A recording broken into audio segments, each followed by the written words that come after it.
finance and a teaching and learning.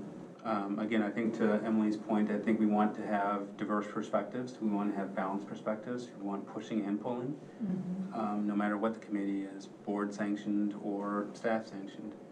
We try to get, out of echo chambers to get the best results, for whatever our charge is. So. I just have a general question. The applications that are going out that we're talking about, and the applications you're referring to, those are the community applications. We don't actually have an application process for administration for staff.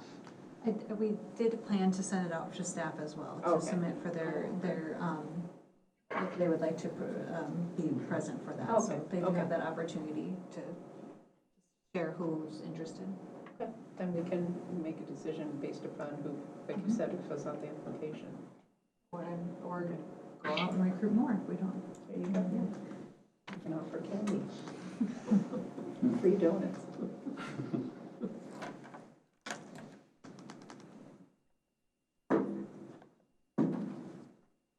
It might be worth, on the application, it might be worth noting that an applicant should disclose what other capacities they serve on in the district, or have historically too, because that could be helpful. But it might be, it may come out with the questionnaire piece anyways, but just to be thoughtful of diversity of thought. Yeah. Good suggestion. Yeah, that's great. If we do have, let's say, union reps or something like that on there, which would make sense, could we, I think we should or can say no to that if they, the same ones that have the time can't show up, can we?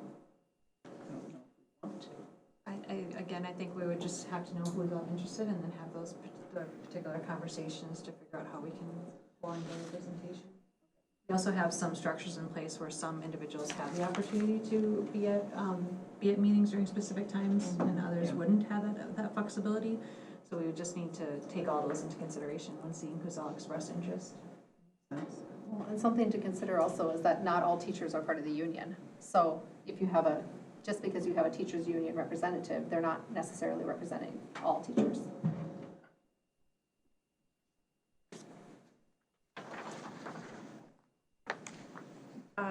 The other thing I don't see on here, and it may not matter, but is that the 200s are board policies, so they would not go through the policy committee. Those would be reviewed at the board level. I don't know if we need to call that out, if it's a known. I think maybe it's implied. We say on here that that not all policies are going to be discussed. And of course, I think this is a kind of a sticking point because some of the policies I don't think we can change simply because they're statutory. Yeah. So even though those will be available to the committee, they're not, and they're kind of dispersed between the different hundreds groupings. So yeah, but you got a good point, Amy, that board policies will not go through this. That's the specific discretion of the board. Well, and it may be just a bullet point under scope and authority of certain policies are made simply, by statute, and then the 200s are, I mean, I would maybe add that, but it's also pretty understood. So we had language in there at one point in time just to make it so that not all of policies are going to be reviewed. But we do have the last statement somehow got left in there of all district policies should be reviewed at least over a 3-year period. And that is policy 208 that we're quoting from. There was language in here where we made it a little bit more vague to say that not all policies will go through here. And I don't know where that is anymore. It's in the charter. In the charter above? Yep. Okay. Second paragraph. Oh, sure. Oh, no, it's in the first one. Sorry. And for clarification, did Director France and Director Velazquez, did you work with Emily on this as well to build the charter? We did. As the board reps to the committee.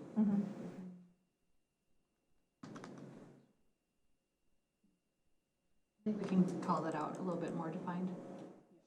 And add that. Chair Crosby at the, I like the That's adding below it the to the board. bullet Mm. under the scope and authority. Yeah.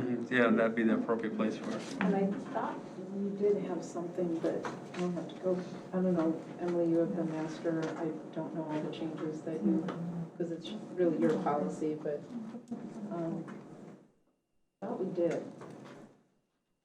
one point we did. Could have been that Yeah. initial Yeah. policy group from years ago. No, this is brand new, Oh, but yeah, yeah.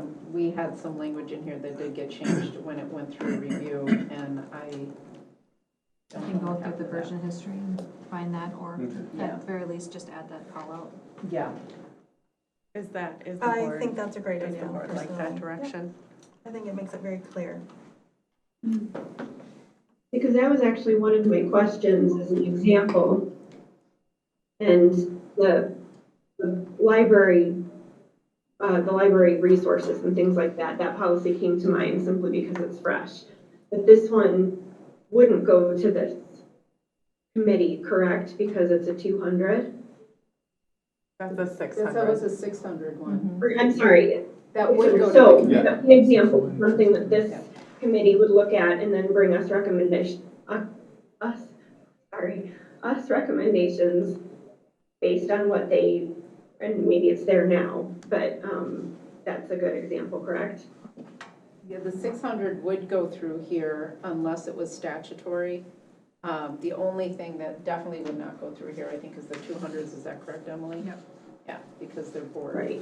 So a good example is policy 401, that's the equal employment opportunity, and 402 is the disability non-discrimination policy. Those are very statute driven. The ability to make changes to those within statute. So those would be policies that we would plan on the agenda to talk about the fact we're bringing them forward with any statutory changes that are being recommended by legal counsel, but that they wouldn't be an agenda item for their feedback. We'd be focusing on collecting their feedback on the topics that we want to solicit the stakeholder input and revisions around. And also contractual based upon benefits and stuff like that. There were policies based upon employment contracts and stuff like that that we can't change because they're already contractual. Maybe you can add that language to just by statute or something like that. Make it clear. Let's go back to the original language. I thought we had a broad thing in there that says that certain policies wouldn't go through here because of when we had a generic statement. Because trying to go through and name every one of them or come up with a language that covered all the variations was getting a little cumbersome. For that. So we'll come back to the board in June. This will be a discussion, obviously, for the vote, but you would have a discussion point, and we would just bring that point of clarification forward and that change under the scope and authority of this policy to reflect what all of you have said in some form or fashion. But for the timing of any changes for these, we do need to get applications out and all that, so we do need some robust feedback before the next one, so I think we can vote on it. Next board meeting? Yeah. Okay. Yeah, we would still vote on it, but Yeah, there all would of be them some would still be coming forward. adjustments per what we're just talking about. Assuming Roland's part of, of it. Any more questions on policy, charter, scope? Okay. The teaching and learning advisory charter. This also has been in existence. And now we'll have a little more definition, I guess. Yeah, so previously in existence under the curriculum advisory, and moving forward with a charter that wasn't previously in operation for this particular committee. So it's been put forward here for your review. Questions or comments from the board? I guess my question is maybe more aimed at Christy. I know other communities, they put out there who's on the committees, if you can click around. We don't publicly do that except once a year we say, here's our roster, right? Yep. Kind of got to go dig for it. Is that something that we're planning on doing?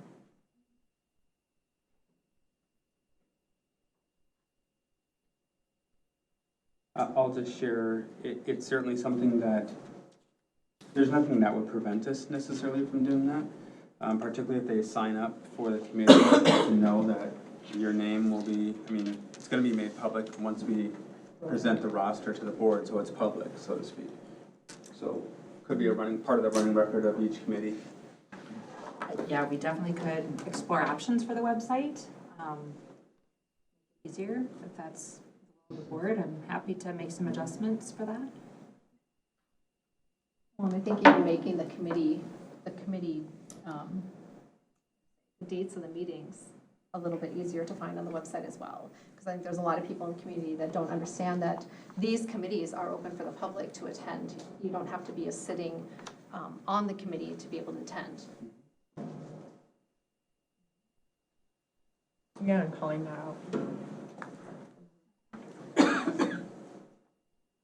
Certainly can do that. I have a question. As you know, Dr. Edwards, I serve on this committee of curriculum and learning.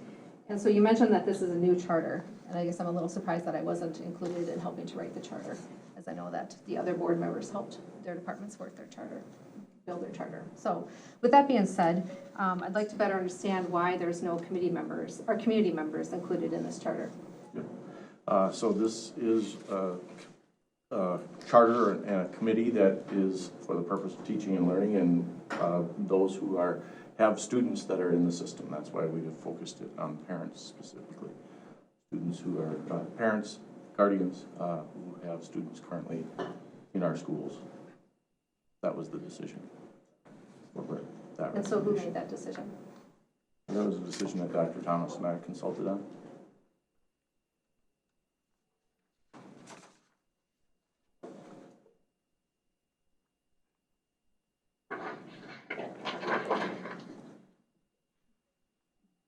Question, it says the parents and guardians membership will serve as a 3-year term, or serve in a 3-year term, maybe it should say.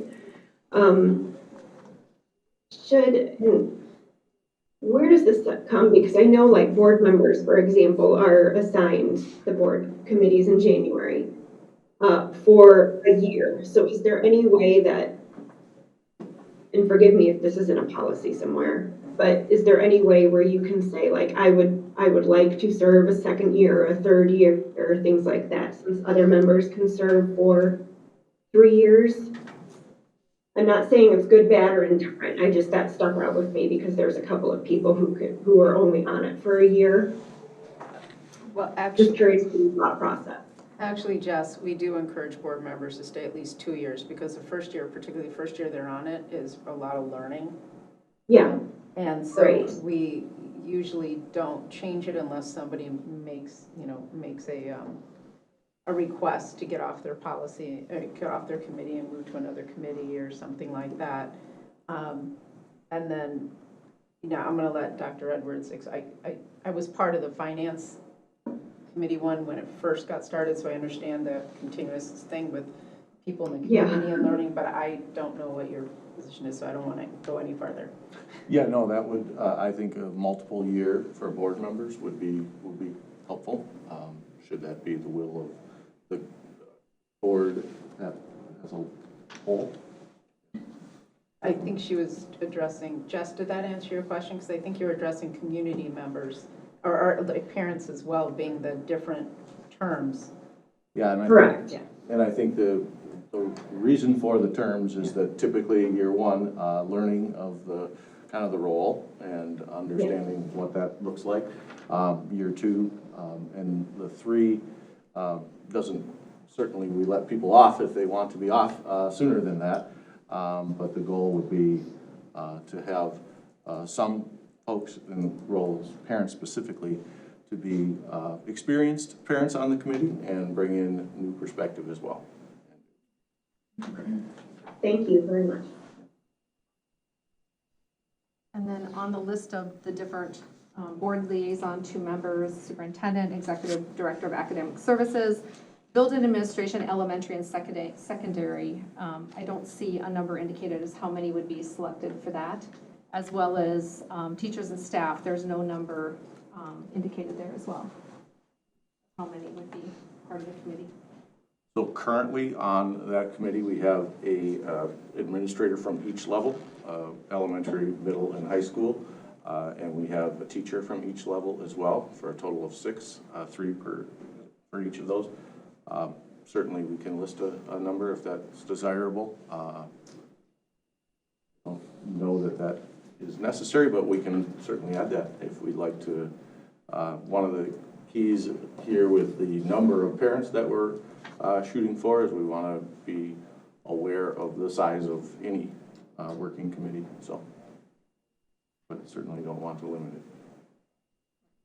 And to speak to an earlier comment around people being at multiple committees, there are certainly, for example, with this particular committee, I do have many, oftentimes guests that routinely come. So, for example, our curriculum specialists from each of the elementary and secondary level, possibly depending on the nature of the topics, other TOSA positions, teachers on special assignment, or other administrators from particular programs. So, for example, when one of the annual processes for this committee is to make recommendations on new course proposals, and that always has a more robust representation at that particular meeting, because we want to bring in people who have expertise in the creation of new course proposals to give feedback or perspective on that. So. And that typically occurs at the November meeting. That would be more ad hoc. Yep. Yeah. Yep, and it's referred to here in the charter as ad hoc. And I would just say, if we're not going to have community members, which I do think we have a lot of community members, whether they're homeschool or private school, they're going to have different perspectives on curriculum, whether that's relevant to our district or not. If we're not going to have community members as part of this committee, then I think it would be relevant to add additional parents, like 4 middle school and 4 high school. And honestly speaking, the middle school and the high school is kind of where we see some of the biggest hot button concerns with curriculum in regard to transparency. And by having 4 middle school and 4 high school, that would allow for a variety of different viewpoints to be represented. Where if you have just 2, you have limited viewpoints being represented, particularly in the high school, where there seems to be a lot of hot button curriculum conversations.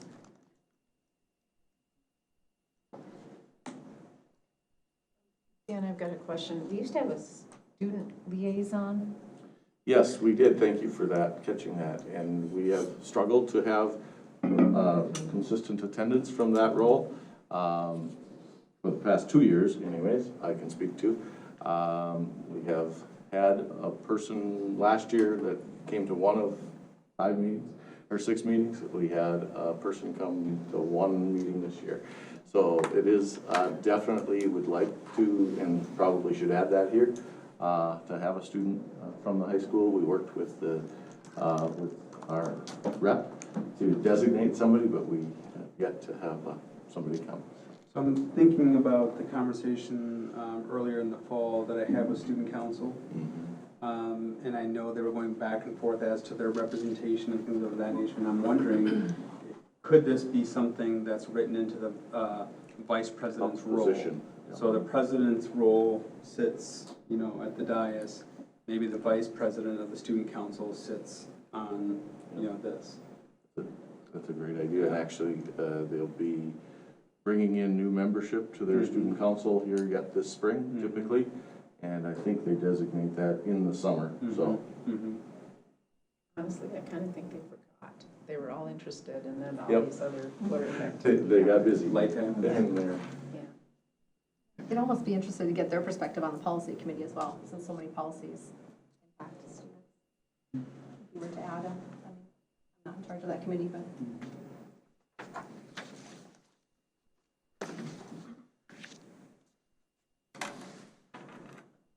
I do have one follow-on question. We did used to have, I know that it started during COVID and all that. Are any of these committees allowed to participate via video? Virtually. Virtually? Yeah, we did really shift away from that almost entirely this year for this particular committee. We had that available last year still, but this year currently, we have not made that available, nor have we had requests for that from Okay, members of the committee. there haven't been requests, then it's a moot point, but I just thought I'd ask.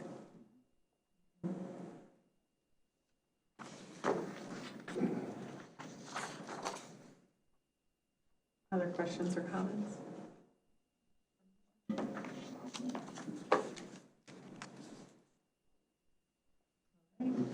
Thank you. Thank you. We'll move into board governance and policy. So we will be looking at some 200s today, as they are board policies. The first is some proposed or suggested changes worth discussing to policy 203, which is our board operating norms and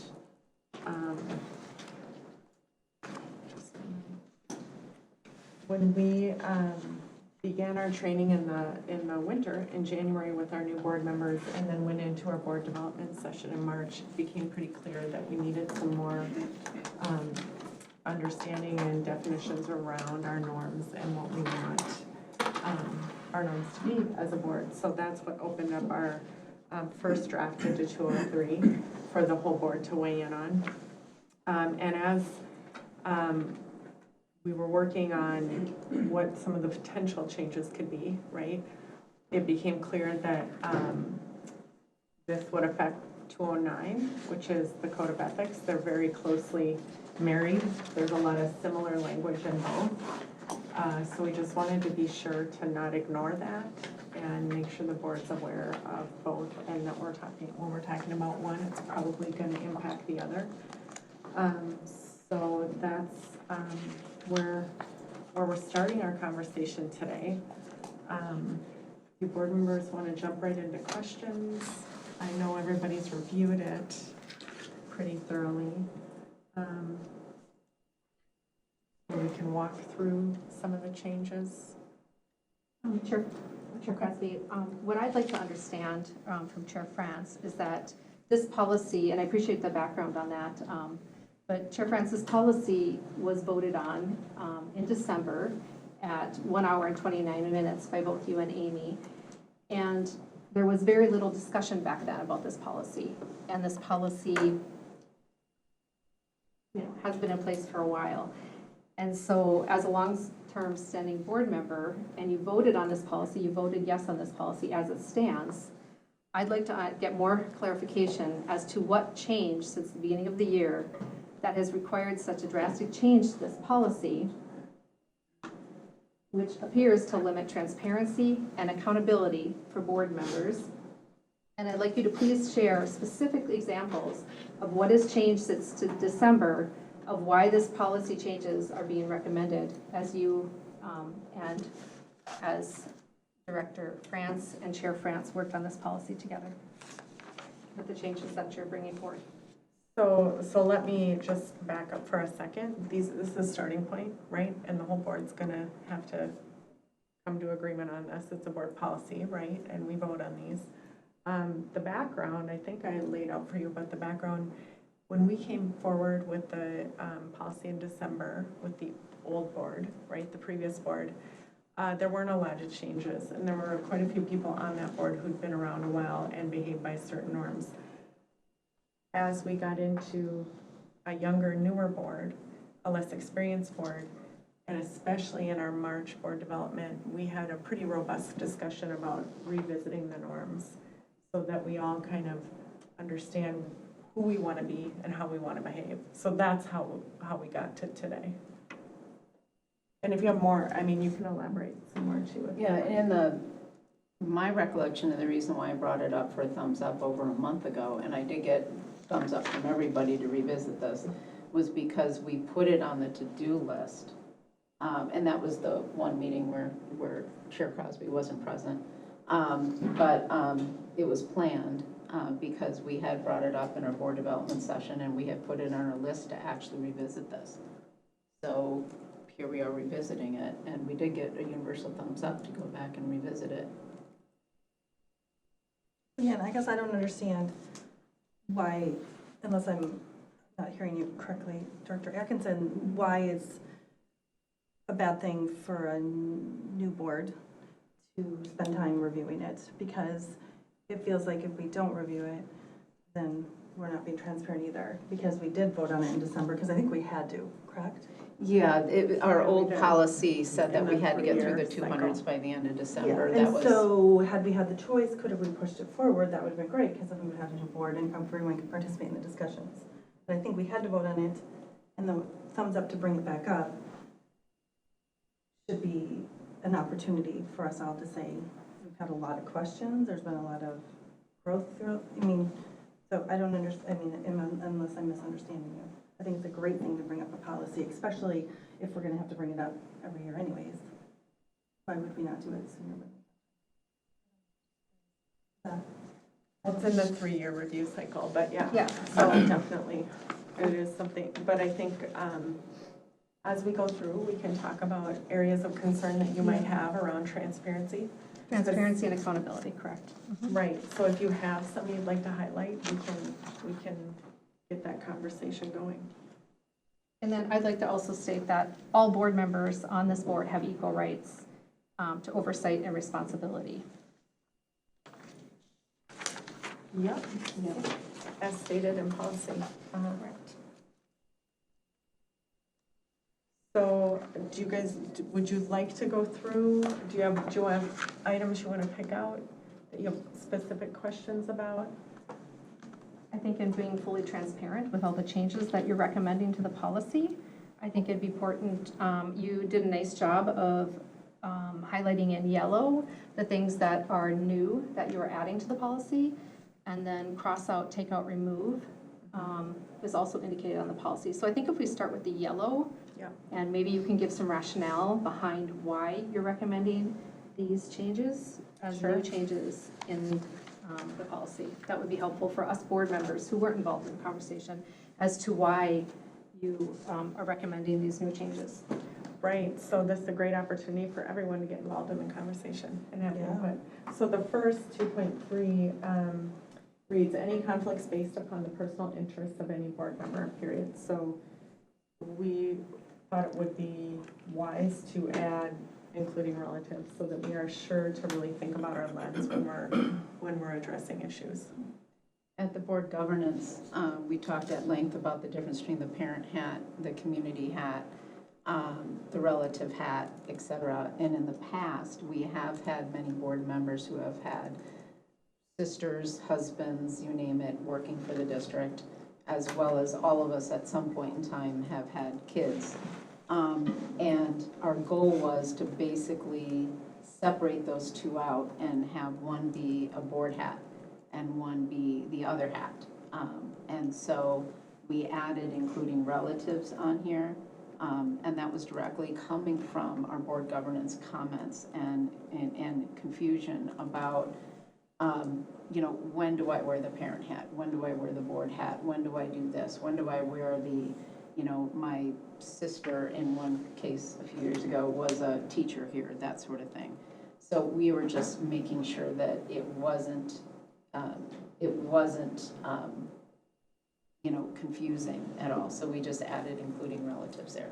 And that did come directly out of the board governance, board development, I should say, not board governance, board development meeting. The next highlighted item, I think we were just trying to add some clearer language. So board members. Can you go back just a moment? Oh, sorry, It's absolutely. just still just kind of percolating. Thank you. So I know that we do the annual conflict of interest For the auditor. confirmation, right. So this goes even beyond that on things that are not even necessarily with respect to financial transactions or any potential dealings from that procurement perspective. To state that any kind of conflicts that might arise whenever we're at the dais. Is that more of the intent? Yes, but also to make sure that we're thinking about all students, not just our personal lives, our own relatives. And, you know, that has, we've had it where we've had, boards, chairs even who have had children that were heads of departments. So we want to make sure that we're clear, and that did, again, come out of the board development session. In my opinion, and Tammy, you do this, but the audit criteria is so that we're not unduly influenced financially. And this is not covering the financial at all. Quick question, Vice Chair France, we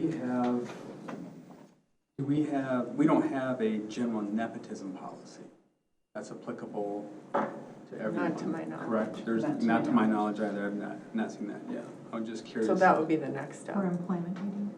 For employment, but like from board policy, we don't have that. It is a board policy on nepotism, okay. I didn't know that.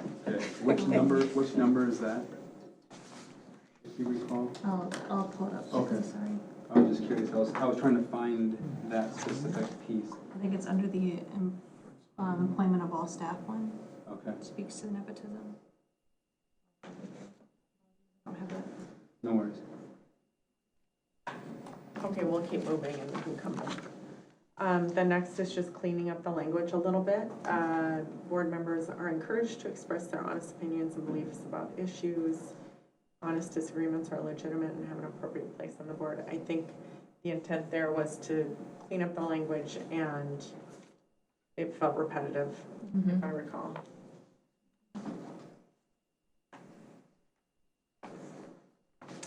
Uh, 4.2 just added all to board members shall receive the same information and data which are necessary for decision making. And then 4.3, you can read that one so that all information necessary would come from the office of the superintendent, and that everyone has equal access to that information in the spirit of transparency, so that we're all able to make the best decisions we can with all the information. 4.4, so it's just about being timely about responding when board members are present, just a little more language about timeliness. That's, and not, again, none of this is like, oh, there was a big issue with this. This is a chance to enhance and be thoughtful. Well, also it was because we've had a couple of meetings, we didn't know if we were going to have quorum at the last minute. And things come up, and Yeah. that's acceptable.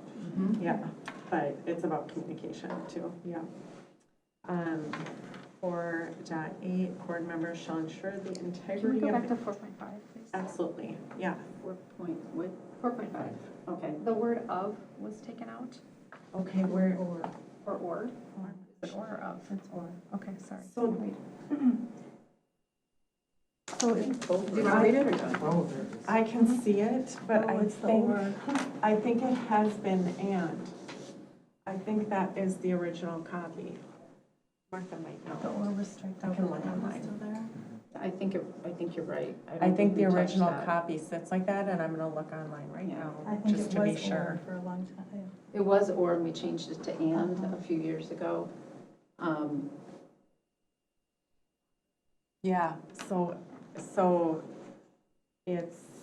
that's how it reads. It's 4.4 because we added 4.3, but on our website, it reads with the or crossed out, and it was a change made previously. And that change wasn't made in December of 2020. No, it was like there the was no year discussion prior. at that meeting. Yeah, it was like the year or two prior. Or it was about an hour discussion. 4.8, board members shall ensure the integrity of information shared and ensure the information is validated when communicating with the public and with each other.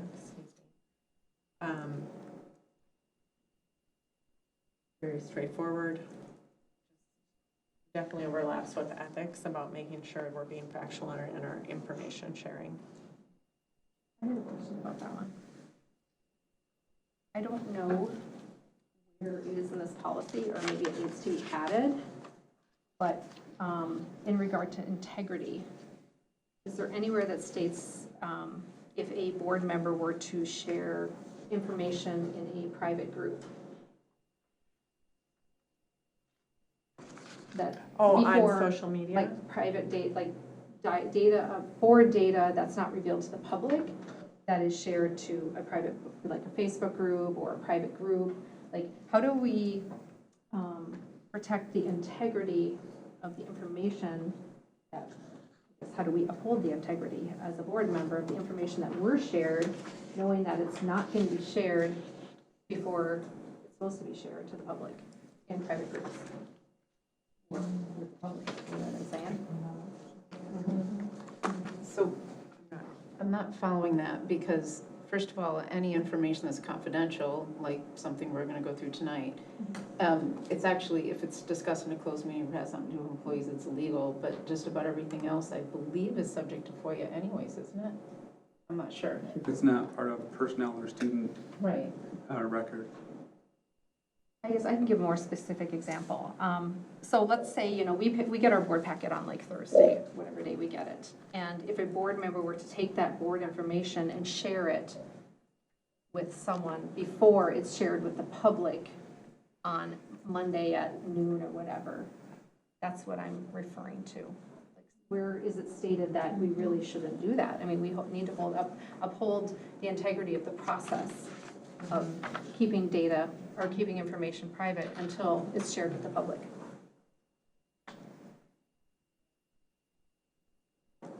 You know, I don't know if we've ever made that call that said it's not. I think the reason why we, and correct me if I'm wrong, Amy, you would know because you were in the position last year, but I think one of the reasons why it's shared with the board first, and I know that we are working as of July 1st to try and get information out faster. That's one of the goals that we came to a conclusion of, also at the board development, so that it wasn't such a rush, but so that board members can review the data, ask questions, have it clarified, and sometimes we do find errors in it, that sort of thing, and send it back. But I don't know that I think that's the reason why, and correct me if, I don't know the history of that, it's always been that way. But I don't think that that would be considered confidential.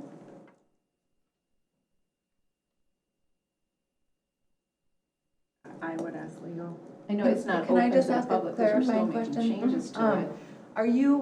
Are you asking what the accountability would be to a director that shared information? No, I guess maybe I'm just getting clarification. Maybe I just assumed that when I received information on Thursday, that meeting, that information is not to be shared with anyone in the public or discussed or whatever until it is made public on Monday.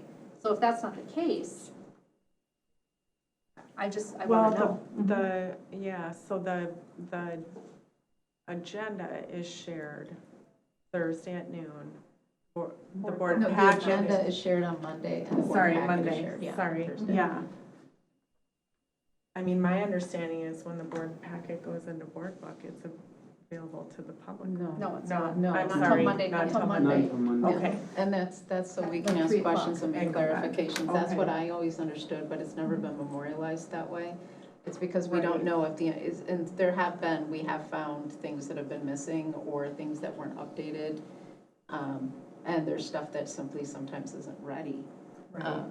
But, you know, we can ask questions on it. We can ask questions over email medium. We can do all that. So I've never seen anything to say that it can't. Now, we don't publish the board book because it's still in flux. And because people grab, and I've done this, I've been out of town, I grabbed it on Thursday, come back and on Monday, and it's completely different.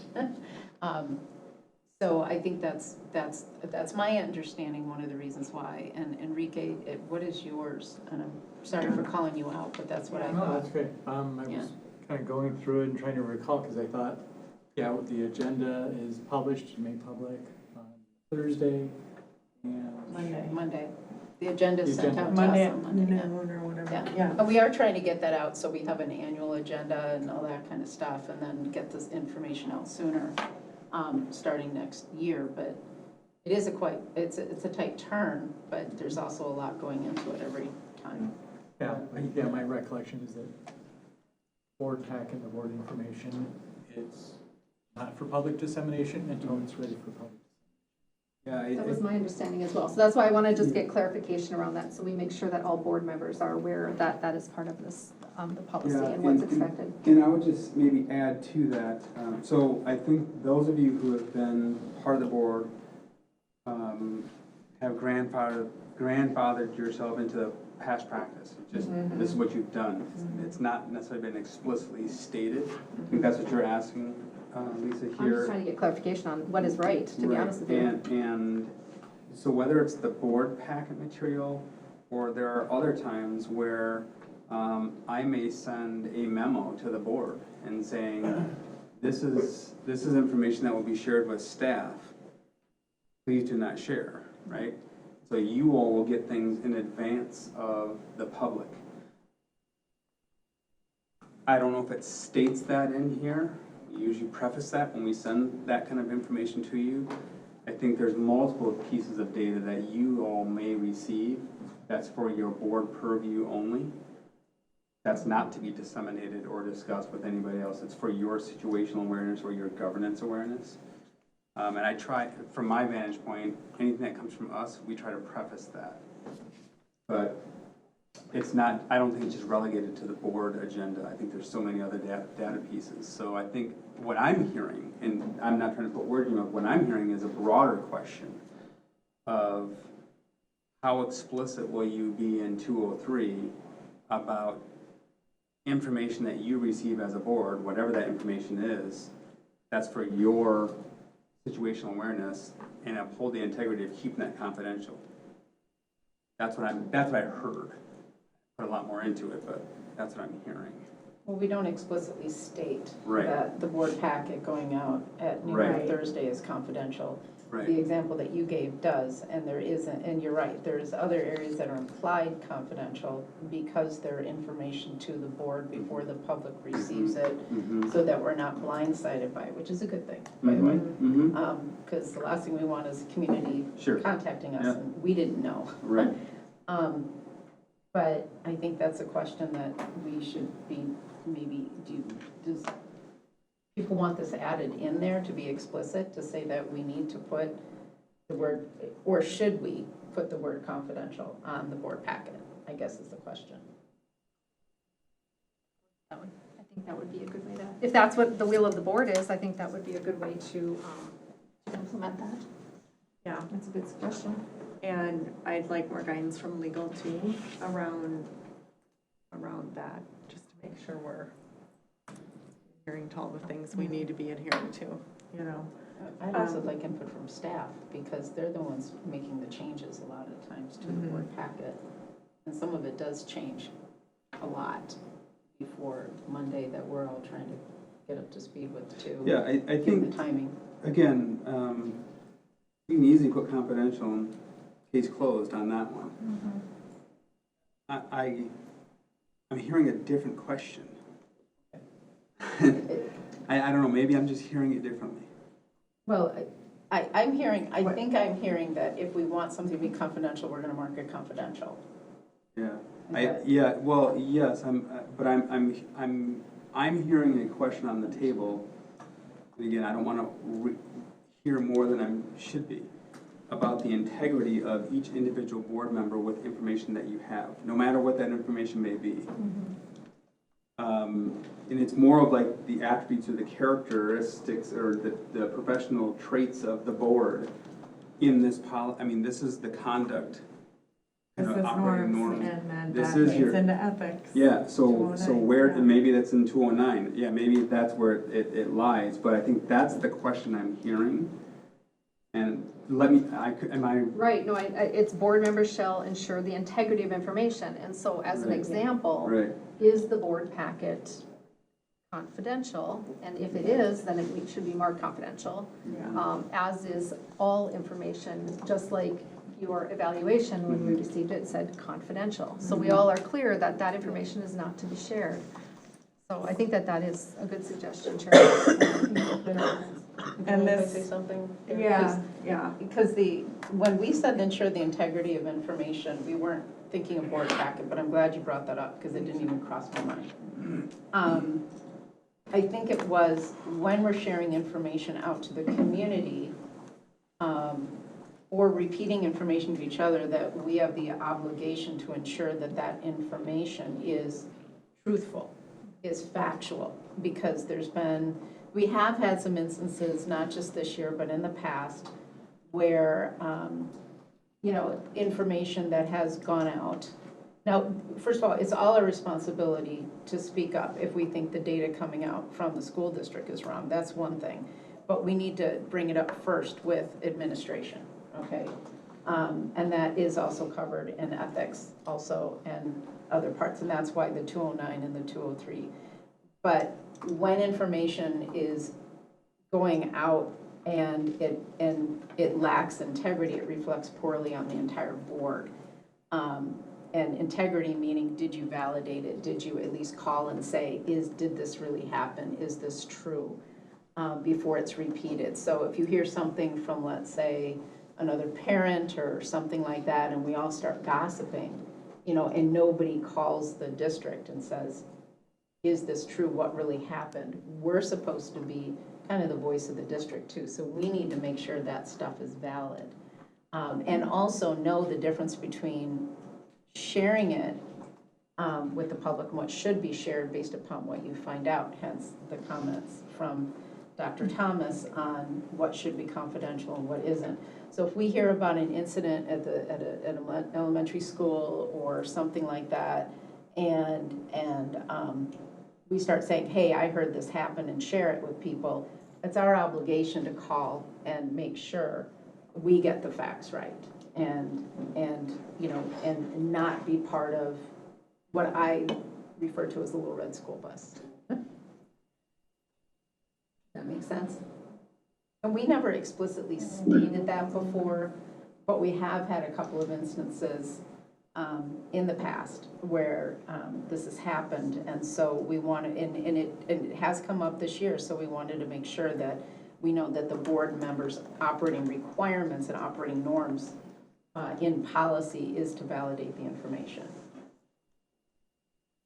Now, it's an interesting twist of how that applied to the board book before it's finalized. I didn't think about that, so thank you. Good call out. Okay, moving on to how we govern, 5.1, just kind of elaborates on the, you can read, making supporting solutions. I don't need to read it, you guys Oh, can I read. think it's important to read it. Okay. Board members shall seek, and whenever possible, support solutions that they believe will provide the greatest benefit to the largest number of students without, the addition is without negatively impacting others.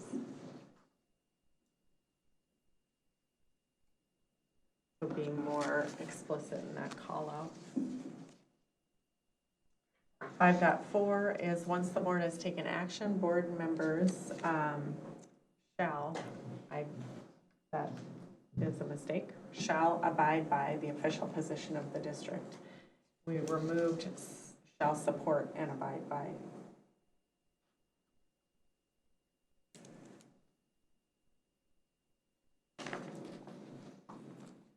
.5, board members should take risks in confronting differences of opinion. Board members are encouraged to fully participate and to disagree about issues to ensure full discussion in board meetings. However, they must be careful that adherence to a point of view does not prolong discussion.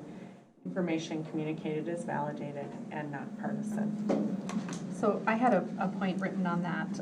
Robert's Rules is pretty specific as far as how much debate and deliberation should be used at a board meeting, and I believe it's, I can't, off the top of my mind, I can't remember, but I thought it was like 10 minutes per board member or something like that. But I think that there's some Robert's Rules of Order guidance that could be applied to this versus just stating they must be careful that adherence to a point of view does not prolong discussion. Because while we haven't been following the Robert's Rules of Order, I think this is a place where Robert's Rules of Order could come in handy. Do you want to suggest some language? I can. Okay. And we probably need to change board meetings because this needs to apply to board study sessions as well. Thanks for And that so, recognition, Bob. yeah, and so Robert's Rules of Orders do not apply here. And we do a modified version of Robert's Rules. We don't follow it like the British Parliament does. So we need to be careful about that unless we agree as a meeting we want to become so formalized that we do it that way, which is fine. It would be a board call.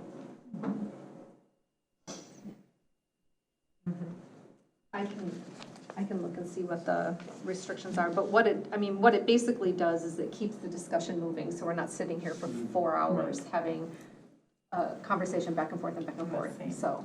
Yeah. And it keeps it productive. Just to point out that the careful that adherence to a point of view does not prolong discussion was in there before. But what we did is we also changed the grammar in that. So we changed the punctuation and continued it. That's why we highlighted the whole thing. So that was in there before. I don't remember a time when it wasn't, but I only go back a few years. 5.6, we changed employees to staff. And scroll down to 5.13. I have a question about 5.11. Okay. I know that this is something that Oh, yeah. we've talked about, and I was surprised that it wasn't, maybe it was just missed or, but we talked about the timing of receiving information and allowing the staff to have enough time to be able to address our questions, as well as being respectful to board's time, to be able to have enough time to review the information. And so my question is that, I can read it. Board members shall contact the superintendent by Monday at 9 a.m. prior to a board meeting if they have any concerns or questions about agenda items and/or materials, which will be sent by Thursday at noon. Which is, I'm wondering, like I said, this is, I think, the perfect time to be able to make some revisions to this policy if we're able to move up that timeline so that we have more time to review the information. Because I know it's a challenge. We purposely didn't touch 5.11 because we know there's changes coming as of July 1st that we talked about in our board development session to try and get information out earlier. So we assume that all these times and dates are going to change, and we don't know what they are yet because we haven't discussed them at a board. So until July 1st, if we do make changes to this, then we would go back and only change 5.11. But I would assume this whole paragraph is going to change come next year. Can you refresh my memory? I'm not clear on the July 1st. Is that with legislature? Is that what you're referring to, or what are you referring to? No, this is just going into the new year of practice, of like our new fiscal year, which is essentially our new start. And my commitment at the board retreat, I believe, is when I talked about giving you all more ample time, because I think now you guys get it on Thursday for the Monday meeting, and we were trying to get it to you by that Monday so that you had basically a week. And so we were just saying we'll work towards, because there are certain topics that we'll be able to make that timeline. I would say financial services is one area that some information that Tammy needs, we don't necessarily control, like when tax cuts come from this, or tax rates, or come from the city or county, et cetera. Some of that might be just in time for the meeting, but we're essentially trying to move 3 days ahead of time. So we would have you all to get your board packets on Monday, and then I would say by Thursday at 9, in whatever that time is the timeline that we would be able to do any substantive changes so that we have ample time then, so that staff aren't cramming over the weekend trying to do something, unless there's some substantive pieces. So that's the 3 days, and that's the timeline I had just committed at that point, kind of playing through our current practice that we had. That's why July 1 was arbitrarily just put out there. Just for the new year. So would this policy have to come back up for renewal or review again? I mean, I just don't understand, if we're gonna make those changes, I was wondering why we wouldn't just write that into policy. I mean, July is only 8 weeks away, so. Because it would go into effect immediately. Right. So we're we trying have to stick with the July commitment that they've given us. we have 2 reads of this policy, so by the time we get to the 2 reads of the policy, we have to read the policy twice before it's. Yeah, I'm just wondering, I mean, I'm not sure we know exactly what that looks like yet. I think we're throwing Not out that we July can't add 1st, because it's the new year, like you said, and we've been kind of saying that. But we still need to understand what staff can do. And then we also had some other things that we talked about in the board retreat, about agenda items that, you know, there's other school districts that put agendas out there for the whole year and then just add to it. But there's certain things at certain times of the year that we have to do no matter what, like the budget approval, superintendent review, for instance, things like that. That can kind of be a standing thing so people aren't constantly reading and trying to follow the newspaper or get up, you know, on Monday and find out if it's really going to happen that day. So there's a couple of other things in there too that we talked about, and we're probably going to have to discuss it more in depth at the next retreat, just to make sure. But we did want to start the discussion in the new year and try to have these changes done fairly quickly based upon comfort level. You know, the staff, there's a lot of work that staff has to do to put together the board book, and I, for one, haven't followed up on the work level that has to occur either, and I think Dr. Thomas just touched on it. So we know that this is going to change. We don't know when, and we don't know what the board is going to agree to, so we decided just to leave 5.11 there. But the reason why we brought this forward again is because we did talk about it at the retreat that's almost 2 months old now. And we did agree to a thumbs up over a month ago. And so we're bringing this here so we have better clarification on the daily operating norms of the board. And making sure that, again, we had a lot of assumptions going in there. And I just kind of I personally got rolled into the traditional way. Enrique, I can't speak for you, but I'm sure that we just assume certain things, but they were never memorialized. They were never put in here about how we do things, you know, what agenda items are, all that kind of stuff. So this was our attempt to include those in the policy so that there would be less confusion. And the sooner we can do that with less confusion, the better. The longer we wait, I mean, then we keep going back and forth where this is the way we've always done it. Should it be the way we always do it, et cetera? I mean, we're still going on a daily basis of that. So this is why we moved ahead and not waiting for 5.11 to be solidified. So I'm just confused. Director Franz, are you stating that we should change the language in 5.11 or not? I said we should not for this round until we have the bigger discussion and figure out what is acceptable to administration to be able to get out the agenda, how it's going to change and stuff like that. So we left this the same. We left it. And I guess I'm not understanding that, because during our board workshop, we talked about several different issues that impact this policy. Mm-hmm. And so why would we change one issue and not the other issue? I guess this I might think be because we're not quite ready, we don't know exactly what that's gonna look like yet, so why are we holding up all these other things when we aren't certain what that'll look like? Now, it doesn't mean we can't consider what it might look like and then end up changing it again if we don't adhere to that. Well, then what's the urgency of making all these changes to the policy? So that we're operating under a norms policy that we all are comfortable with and adhere to. That's the goal. Well, I have a question. I don't think that we totally follow 5.11 exactly. I mean, I know questions come in late, and I know staff does its best job getting the answers to us. So it's written in here, but it's not fully practiced. We try. I would say I respect it. Well, I mean, but there are late questions that come in. I'm not aiming at, So I'm going to offer something. Take Can we that. just take 5.11 completely out?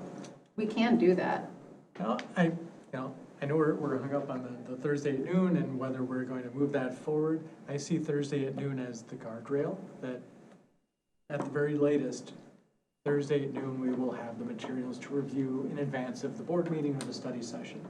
If staff and Dr. Thomas are able to pull that forward, wonderful, they can pull that forward, but at the minimum, Thursday at noon, we will get the information that we need. And if we see a change at some point in the future where it's sustainable and we're able to move forward, and maybe it's Monday at noon, right? Just throwing darts out there. then we could consider making that change, but I would still see that time being, Thursday at noon is the latest time that we would receive information in advance so that we could prepare for the next time. And we come know, given the board development conversations we've had and the conversation we're having right now, that we want to move that to give more time. Yes. We're working towards that. Because I can just attest to being one that continually vocalizes that I'd like more time. And I feel like it's been heard and that you're doing, trying to move forward to get us the information sooner. I do hear Director Atkinson's concern though, when we are making changes to this policy, as specific to when we receive information, if that is left off of changes, it feels like, okay, so is maybe that not gonna happen? And I'm not gonna speak for her, but I'm gonna speak for myself, who feels like I never have enough time to give it the justice to give it the time that I feel it deserves. Especially just trying to understand everything all the time. And so I don't know if this is what you're saying, Director Atkinson, but I'll just say it for myself. When we are going through this policy to rework it as a new board team together and having that language on hold does feel like, well, is July gonna come and then January, you know what I mean? So I do understand the point. I also understand that it's gonna take work from senior leadership to move it up 3 days. So, yeah, my 2 cents. I mean, this is something I committed to you all during the retreat. So, I mean, that's what we want you all to have more time with information. Yeah, I know. And I'm not changing my position from that. I mean, that's something that we're gonna deliver. So, and we're striving to give you guys a week with that information. So I'll the leave it question to is- you all how you wanna phrase that here. Yeah, But- the question is then, with board policy, is it because that, is it where, like Director Atkinson said, we have to do multiple readings? Is it something that language can be changed? If you're stating, Dr. Thomas, that you're holding fast to what you brought forward, would it be most time efficient, work efficient, that we're changing all the language at Knowing this that it time? wouldn't be implemented until, July. that puts us into July. right? Yeah, we have 2 board meetings before we get to July, Yeah, so. so maybe it is realistic to add that language if we feel that we can do it. Mhm. Yeah, well, and it also, I suppose. would we be able to just write effective this date? If it's not July 1st, effective July 15th or August 1st or whatever the date may be. We're writing the policy, so I think we can write in whatever date we want. Yeah. As long as there's expectations that, the date is realistic for, like you said, Dr. Thomas, for the staff to be able to meet the needs or meet the policy. So, Dr. Thomas, would you like to take a stab at 5.11 and give a Yeah, I got it start date noted. for it? We Yeah. can throw some language together. And I that do- reflects. I do want to, go ahead, sorry. I was gonna say, and one of the things, because July is a short month and you will have less staff and stuff like that, that I would be okay with you saying by August 1st or whatever, that whatever you decide to have implemented for this, Sure, the timing we'll would have be it. fine. 'Cause even if we implement it July 1st, I think we've got a limited schedule anyways and no committee meetings, Right. Yeah. so. So later, too. Yeah, and it definitely was noted that this was a point. I just didn't feel it was ready. I'm glad we had this conversation because obviously maybe we'll be there. 5.13, we're good to move on? 5.13, the administration is responsible for following all policies related to choosing and evaluating third-party services and as required by policy to bring the proposal, it should read either / or and/or results to the board for approval, except for board purpose products sorry, comma there, except for board purpose, products, and service for board professional development and meeting materials, the board will not engage with school district vendors or third-party service providers. So this kind of comes back to conflict of interest, but it's calling out vendors and third parties that they would come through to the board via administration.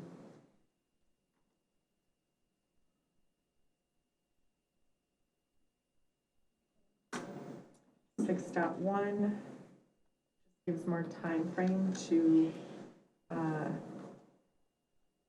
schedule that we approve in March.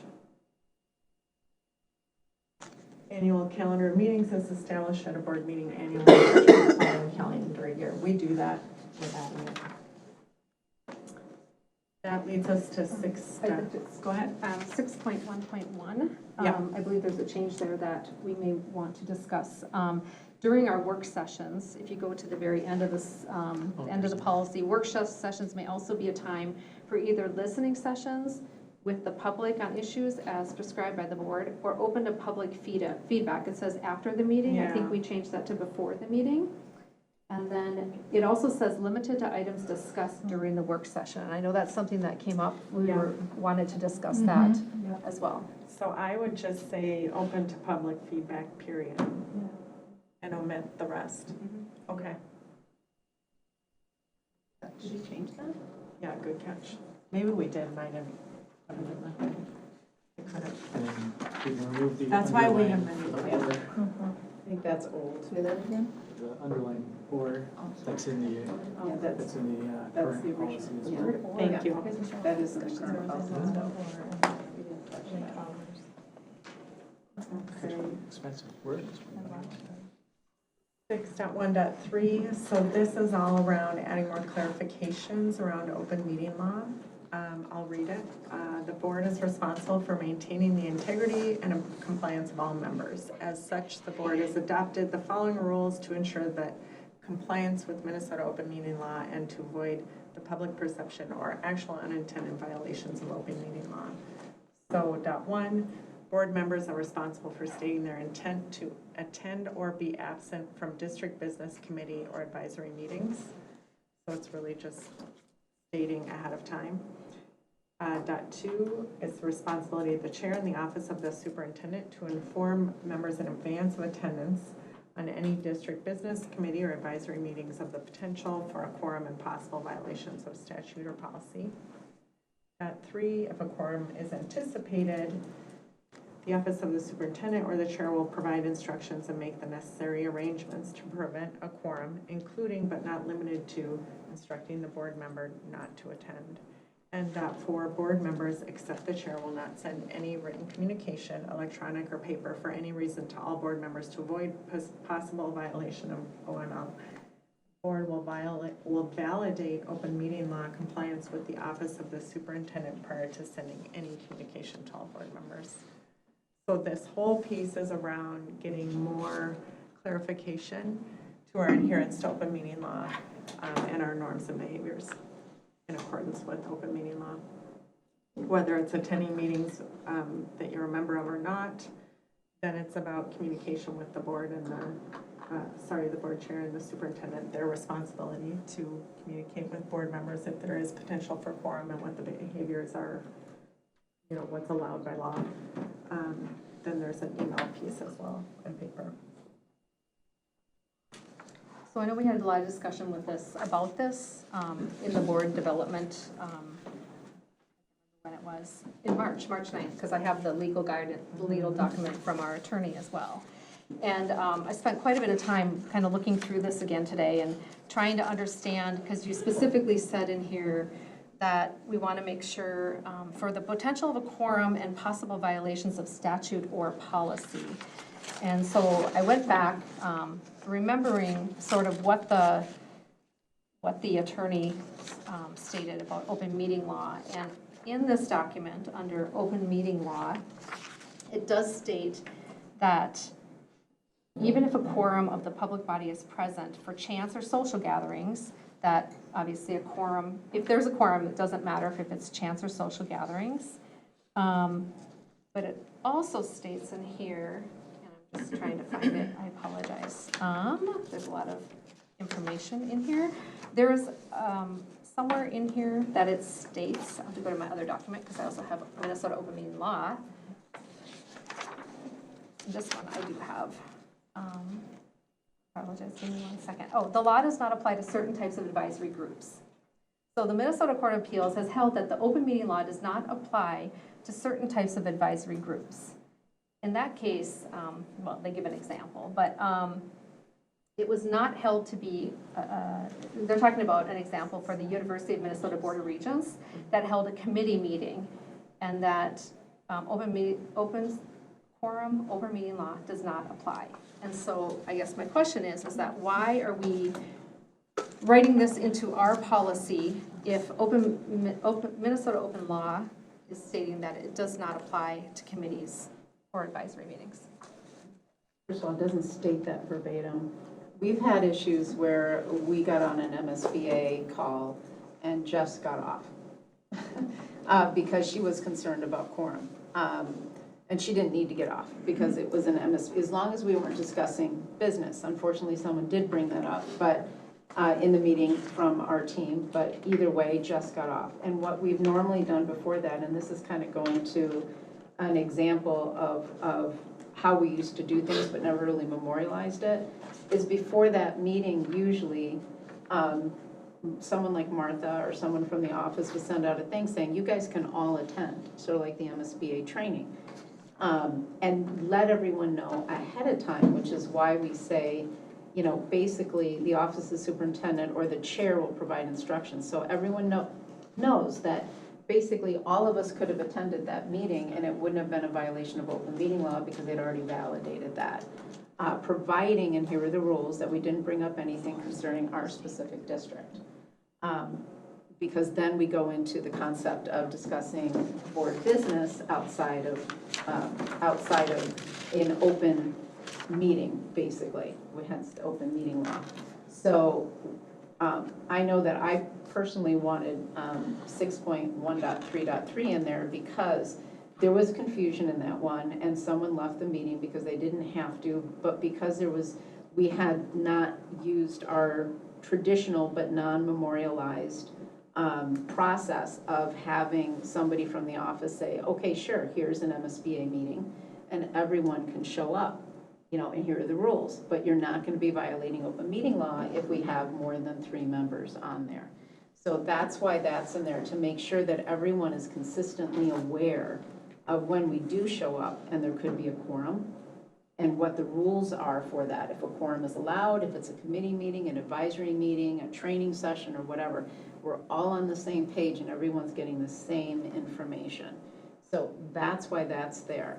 But for exactly what you just read, and with Supreme Court precedent and everything like that, it doesn't apply universally just because something has advisory or committee on it or whatever. That doesn't define whether they can be a quorum or not.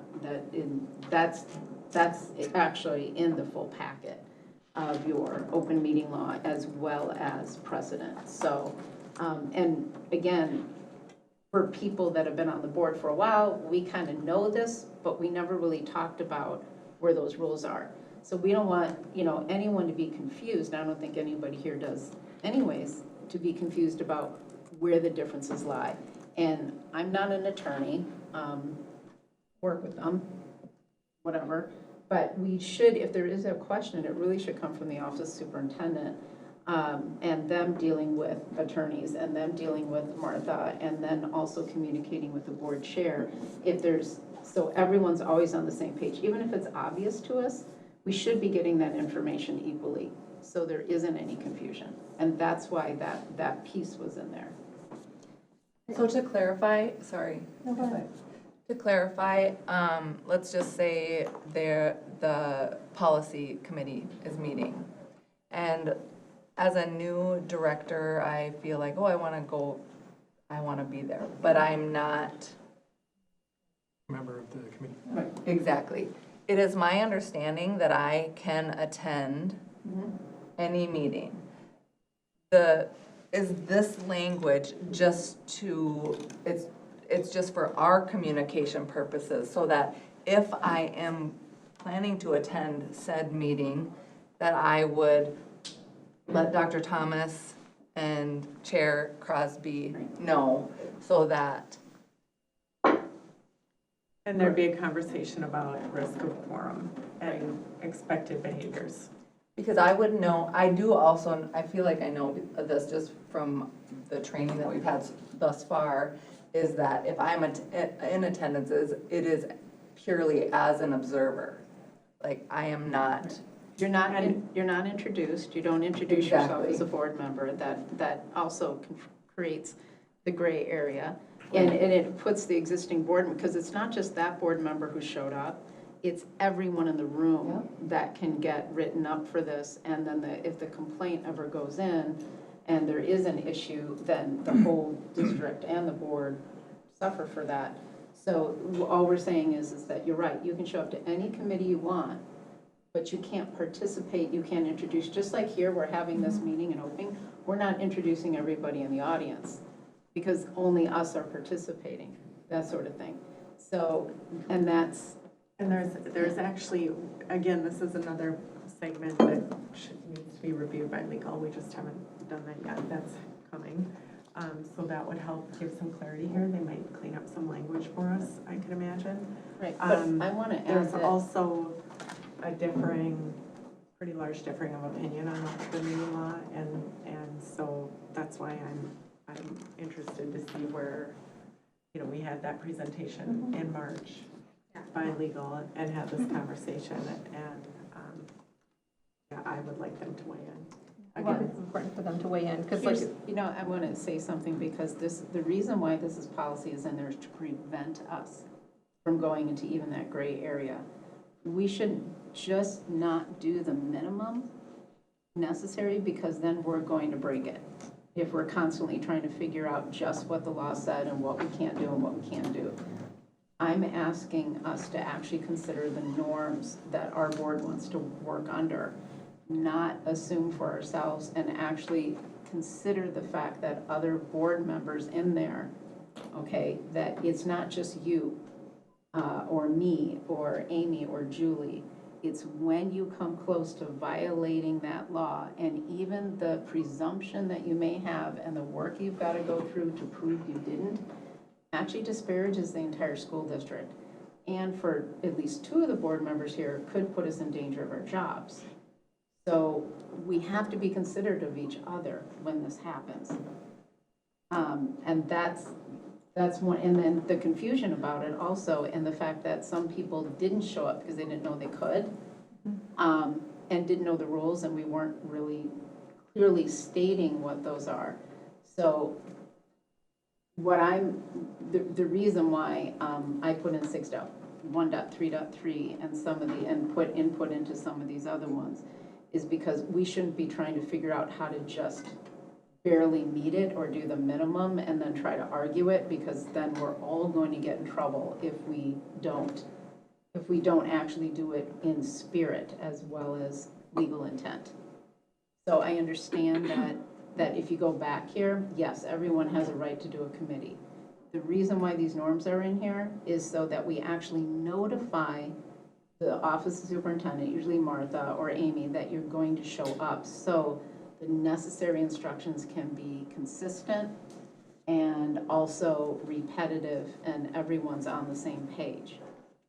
adding language to have that communication so everybody is aware of what is going to, possibly happen as far as attendance-wise at a committee, I can totally understand that.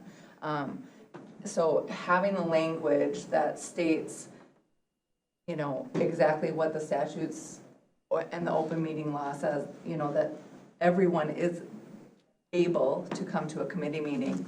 If you are a director, this needs to take place for communication. Because, I can definitely appreciate where the 2 board directors that it could affect their livelihood.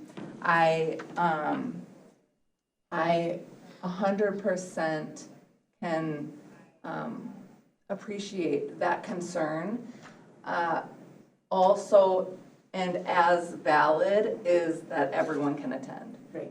And having clear language, I think, just serves us all well, and the community. Yeah. Director Mullen, I think I have a suggestion here as well that could be added to that. And so within this is a legal document that was shared with us from that meeting that we had, and it says, other board members may observe committee meetings in the same manner as a member of the public. However, if the committee plus observing board members constitutes a quorum, observing board members should not participate in discussion in any manner that could come before the board. So I think adding that into the policy, I would be comfortable with, versus the language that says that make the necessary arrangement to prevent a quorum, including but not limited to instructing a board member to not attend. Anyone instructing a board member not to attend it's highly concerning to me as a new board member. I was elected to learn as much as I can about the district, and by not being able to attend the committee meetings or advisory meetings, I mean, if with this language in place, we had a finance meeting that we added for transparency to our public, that there were 4 board members at the finance meeting. So The town hall. the town hall, exactly. So by adding this language, I just think that it's taking away the transparency that is needed in our district.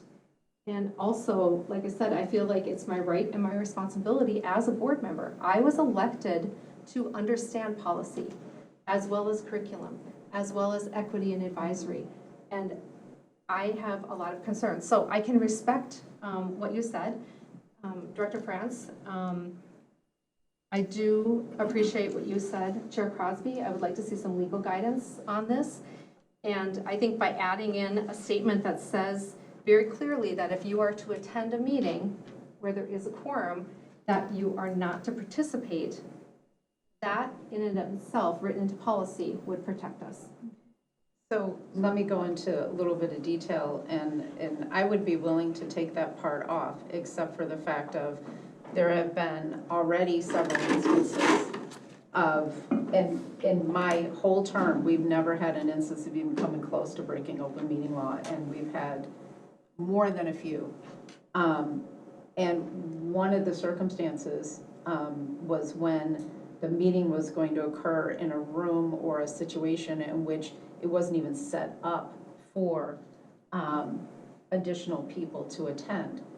So if there's no way we can change that ahead of time, and we don't know that someone's going to show up, in other words, if someone doesn't give us if you don't follow all of this and say, I'm going to show up, we can't even come close to making amends to make sure that the environment allows for observers if nobody ever said they're going to show up.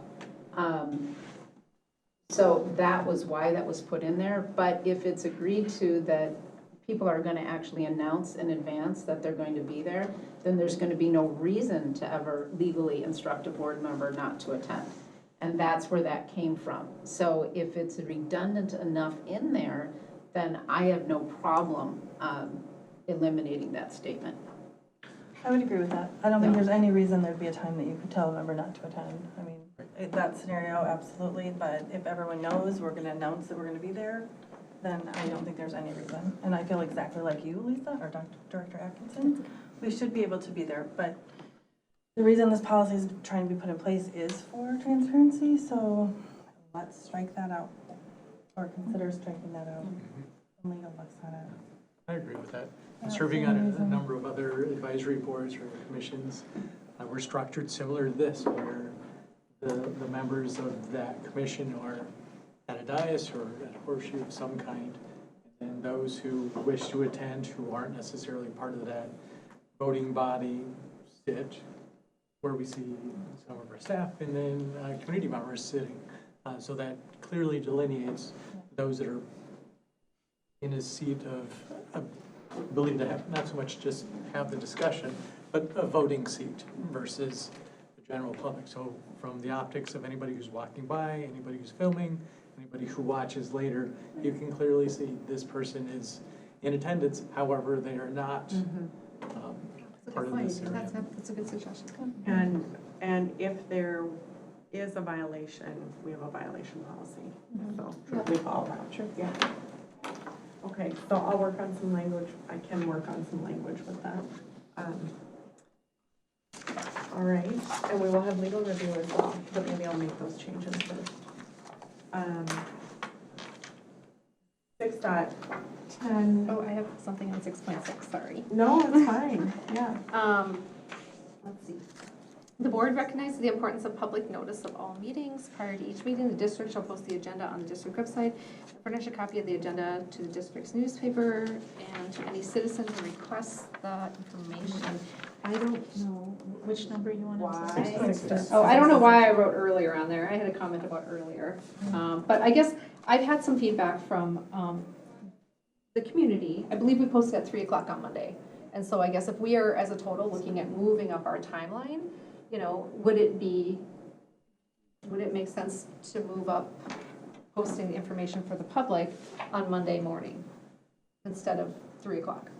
I do know there are some districts who have board meetings that start at 6 and they post their information at 5:50. So I think it's great that we posted at 3 o'clock, but I think if we could move that calendar up to noon or whatever, it would also allow the community more time to review the information as well. That's going to be presented at the board. This doesn't really have a time in it.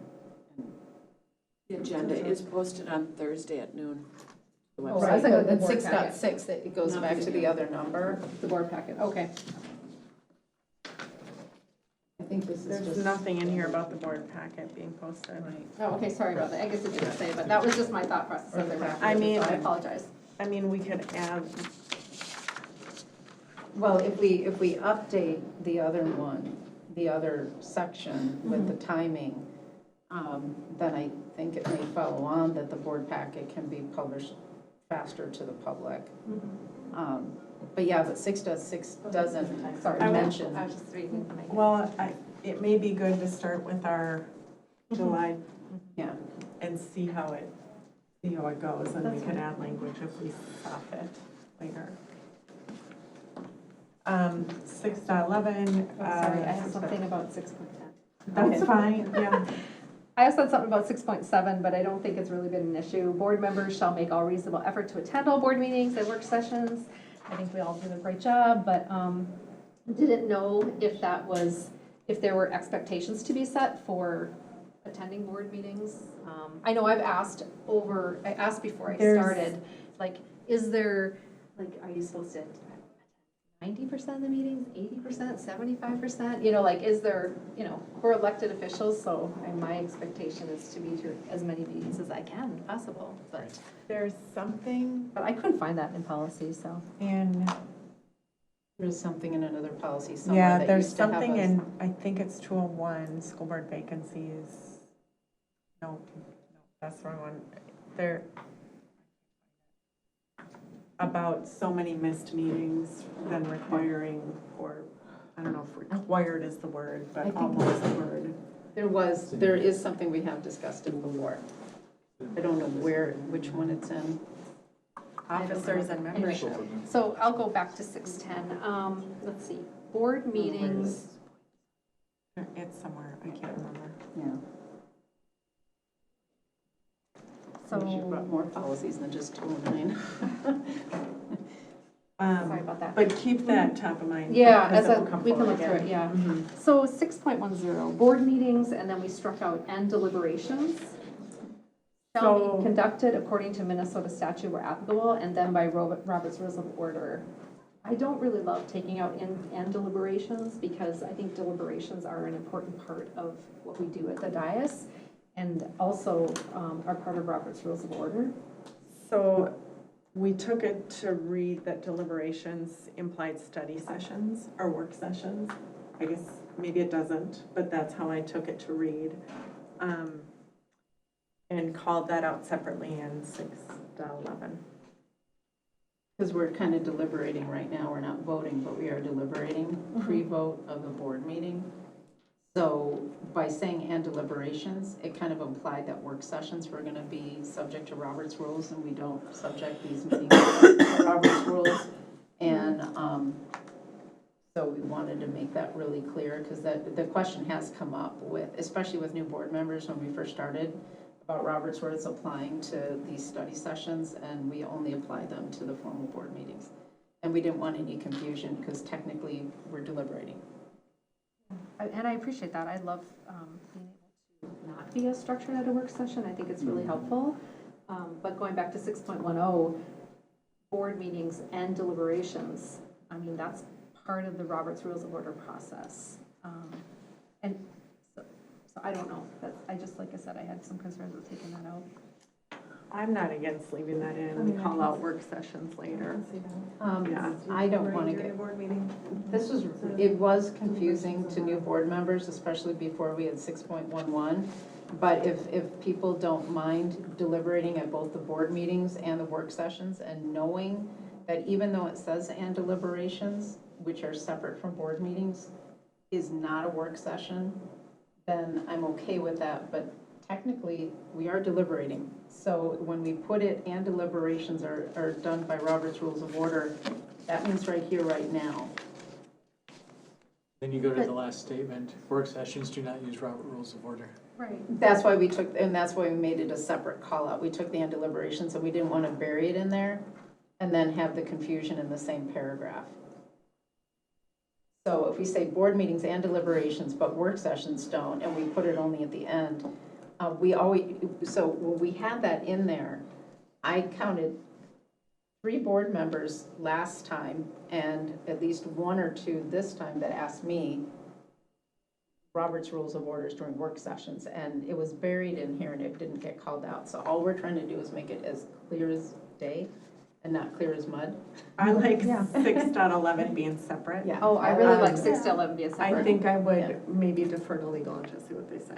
Like, Okay. is that confusing to have deliberations in there versus not? Is there a different word that can be used maybe? Well, I was just wondering if it should be like discussions or something like that, because I was thrown off. I was thrown off by the word deliberations too. Maybe it's a word change or something, but discussions, or, because we do discuss, we have discussions, we have conversations at the dais that I think a word should be there. And I also think Robert's Rules of Order actually has verbiage behind how a board meeting should be conducted with, you know, this, and I believe they do use the word deliberations, but I don't know for sure. I don't have my Robert's Rules of Order book right here, so. Well, we could just say board meetings and board meeting deliberations. I'm going to cross that out because of the questions that did come to me, both this news series and last time. So if we want to clarify that so that in the future, nobody comes back and says, well, we're deliberating, even though it's not a board meeting, we are deliberating, then that's fine. I don't, as long as we're good with it. But Jess, I was taking what you said also to heart on the, you know, when Robert's Rules of Orders come in and when they aren't, and the number of questions that have ensued with that. So we're trying to make this clear, not more confusing. Well, No, 100%. Thank you. we'll do a little legal consult there, and we can always add board meeting deliberations for clarification. I also don't mind board meeting deliberations. I know it's a little redundant, but I think it's really specific. I don't mind that either. Okay. I have a question. I don't know where it belongs in here, and maybe it goes into 6.10.10 as part of Robert Rules of Orders, but I think we have a board that is somewhat unstructured, and that I do appreciate that in some ways. But when we are at the dais and we are conducting a board meeting with Robert's Rules of Order, I think it's really important to not have side conversations, and that we need to stick to following the Robert's Rules of Order process. And I've seen that several times at the dais, and it's just hard to stay focused on the topic of what's being discussed. I also think it would help to move our board meetings along so that we're not there for 4 hours. So more structure around More structure asking around. 2 questions, yeah. Or whatever Robert's Rules of Order guides. I mean, that's why it's written, Robert's Rules of Orders, is to be able to allow different viewpoints, time for deliberation, and then move the meeting along in a timely manner. Should we include that into 6.14.8? If we do talk about board members are prohibited from communicating outside, maybe we can say, I mean, every once in a while, there's gonna be like a, you forgot this or something like that, but I mean, Yeah, do you wanna include that there? Yeah, that doesn't quite seem to fit there. It doesn't quite Director seem- Atkinson's point is more about side conversations while we're at the dais versus outside. within the board. Like, yeah. I appreciate you bringing that up, only because I myself, I know that several times I've asked Jess a question, and I'm like, I cannot do that, right? Because it's like, catch me up, or what did I miss, or something. But I've caught myself, I know, we extend grace, but there really is, it does make it challenging if I see a side conversation, or even if I do it myself, so. Yeah. Just having that language, And sometimes I don't as, know. like, sitting in the chair, sometimes I may have missed something, or I've forgotten to take a motion, or took it too early, or Yeah. whatever, and I lean on the vice chair or the superintendent for a little direction. That can be viewed as a side conversation, but it's really a logistical, like, wait, did I do that? Did I get that? Yeah. So Well, like, and back to the grace statement. we're new, we're growing together, so there, but I appreciate the call out on that, because I know I've caught myself and thinking, I cannot do that. Even if I say something and if my microphone isn't on, and I'm thinking, oh, that wasn't even recorded. I mean, I'm mindful of that, so I appreciate you bringing that up. So maybe it doesn't need to be stated, but just an expectation. Yeah. We all try to be a We little can bit more try to disciplined. be more better. formal in our We can be more professional. reprimanding. Yes, who's gonna take the ruler? Okay. Who wants that job? That's Martha's job, I believe. Enrique's like, I said, that's Martha's job. Is Martha, are you our official parliamentarian? No. Oh, okay. Do we have official parliamentarian? No, I asked that question once, we do not. Okay, sorry about that. 14.6, this just required a change because our practice has changed. So speakers may request follow-up by administration on the public forum sign-up form, because we have added that feature. So some language change there, and then, I have a question, sorry. Yep. I'd like to go back to 614.2. okay, And I know that this is, so up to 5 speakers shall be provided, a maximum of 3 minutes, 15 minutes total to address the board unless an exception is granted by the board chair.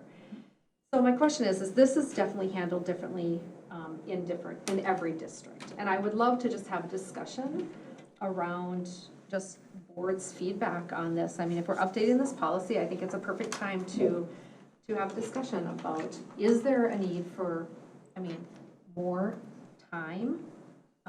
If there is, you guys lived through some different times than what we're living through currently. And so, is there a time where we need more, or we will allow more time to create more transparency, to allow the public to be able to share their, have their voices be heard? It would fall within this part of the policy. it would.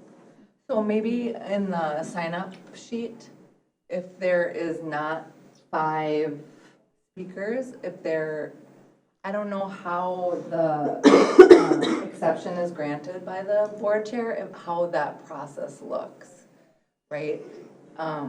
Let's say someone's coming and they have prepared something that's large. And if they wanted to ask for more time, what does that look like? You know what I mean?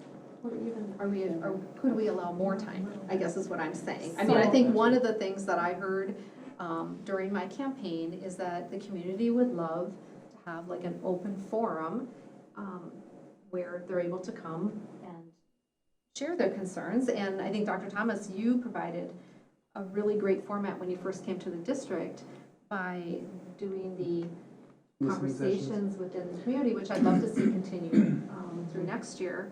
But I guess you know, if we were to increase to 30 minutes, if there be a need, I think that would be welcomed. My question to the board is, you know, since I've been here, and again, I know there was a period of time where every district was like hours worth of testimony. But in a normal sequence of things, I mean, we've never maxed out at like people coming to speak. I think the question is, does the board want to have some town halls? At the business meeting, kind of keep things moving, but maybe you all consider some town hall opportunities to get to the point that you heard during your campaign. Yeah, absolutely. I can say that, you know, to your point, I can think of just maybe one or two instances where we maxed out the number of speakers. We've gotten exceptions. We did it during the boundary changes. We did it during the discussion on the referendum. Even when there Boundary were- changes is probably the most intense. I would say even when there were charged things happening in the community, just allowing that Yes. mechanism. Yeah, we did have But that. having a town hall would be a great idea. When we had the Public Engagement and Legislative Action Committee, that was one of the things that we were navigating towards. We never quite got there before dissolving it. But we wanted to do listening sessions or town halls throughout the district at different locations so that we could have that listening opportunity and then also share the messaging from the district outside of the business meeting so that the business could continue to move forward. So this 6.14.2 does not address the concept that we've already talked about with town halls and what the superintendent's done, the financial separate meetings, et cetera. And in the history, the board, this has not changed, but the board chair does have the opportunity to grant exception. I don't remember a time when they've granted an exception for individual speakers for over 3 minutes each, but they've definitely granted an exception to let more than 5 speakers speak, and that was depending on the environment. My opinion is I don't want to add town halls and everything like that into here because those are special events that aren't part of our regular operating norms. Well, no, I wasn't recommending putting it into the policy. It was just mainly an action to do that. Yeah, Sorry. and I would agree with that. I think the other thing I witnessed as vice chair was if we did have an abundance of speakers, and let's say you had, you know, 2 hot topics and you had 10 speakers, you might, I think I witnessed them saying, okay, you have, you know, 5 speakers speaking on one topic, so can we condense that a little bit? You know, have you spoken before? Are you repeating a lot of the same things? So Yeah, that's it. And options. I asked another district too, how did they handle it? And their response was, if they do have a lot of speakers who are speaking on a hot topic, they would ask the community, like, they actually give 30 minutes, and that's why I use that as an example, but they would ask their community to work within the speakers Yeah, to, exactly. you know, That's exactly. prioritize. Yeah. Okay, Relate the you message. 5 are gonna speak and you 5 are gonna That's speak. If you have exactly. 25 who show up. You articulated that better. Oh, That's Thank what we you. saw happen. Yeah. okay, Yeah. sorry about that. And one other thing that we could evaluate just procedurally is if we have a couple of different topics, we brought up boundary changes. Yes. Everybody has feelings about that, one way or the other. So if you know that that is something we're stepping into, then we look at our agenda and say, well, all these other 5, 6 things, we're gonna have to delay that if possible so that we can allow for more time to allow for more speakers in advance. So, We've done that before too. Yeah, We did that during the yeah. boundary changes. I would just add, again, the rationale for our town hall meetings was, we knew there'd be a lot of conversation around budget, and we can forecast what the hot topics are. And the more that we can like go to the community and engage with the community, because you can still have 30 minutes, you can have an hour. It's not a conversation, and so I think that level of, you can release some of that when you're in a town hall, because now you can have dialogue. or you can structure it in a way that you can even have breakouts of tables or whatever, you know? So I think, it's a both and. Okay, moving on to 6.14.6, I read that first sentence, it's just a change to follow what we're doing. The second sentence, should immediate follow-up be necessary, it is at the discretion of the chair and superintendent barring any violation of policy. So what that does is we still want to follow obviously our policies and not responding at the table, but it gives a little room for Dr. Thomas and his administration more than anybody to address any immediate concerns that a speaker has brought forward that, I don't know, does that make sense? Is there some clarity there? Not necessarily at the table. Yeah, so just my past practice, if there's something that's being spoken or public comment around budget, you know, I may try to signal Tammy, I may even text Tammy, hey, catch that parent before they leave, you know. That's the kind of stuff that we do as a team. We're kind of managing that all throughout the meeting. So that's what, I'm assuming that's what that's referring to. That's what that captures, yeah, opportunity to. Aside from the checkbox, yes, I want to talk to somebody. Right.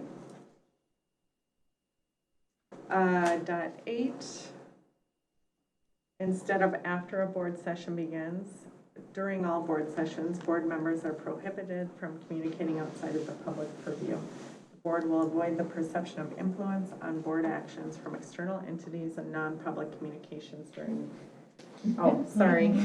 during the, yeah, just making sure everybody's awake. Okay, during the meeting. This includes electronic communications between the board and non-board members. So this is pretty straightforward. There should be perception of influence instead of word. Yeah. Just a typo. We'll avoid the perception of or influence. Oh.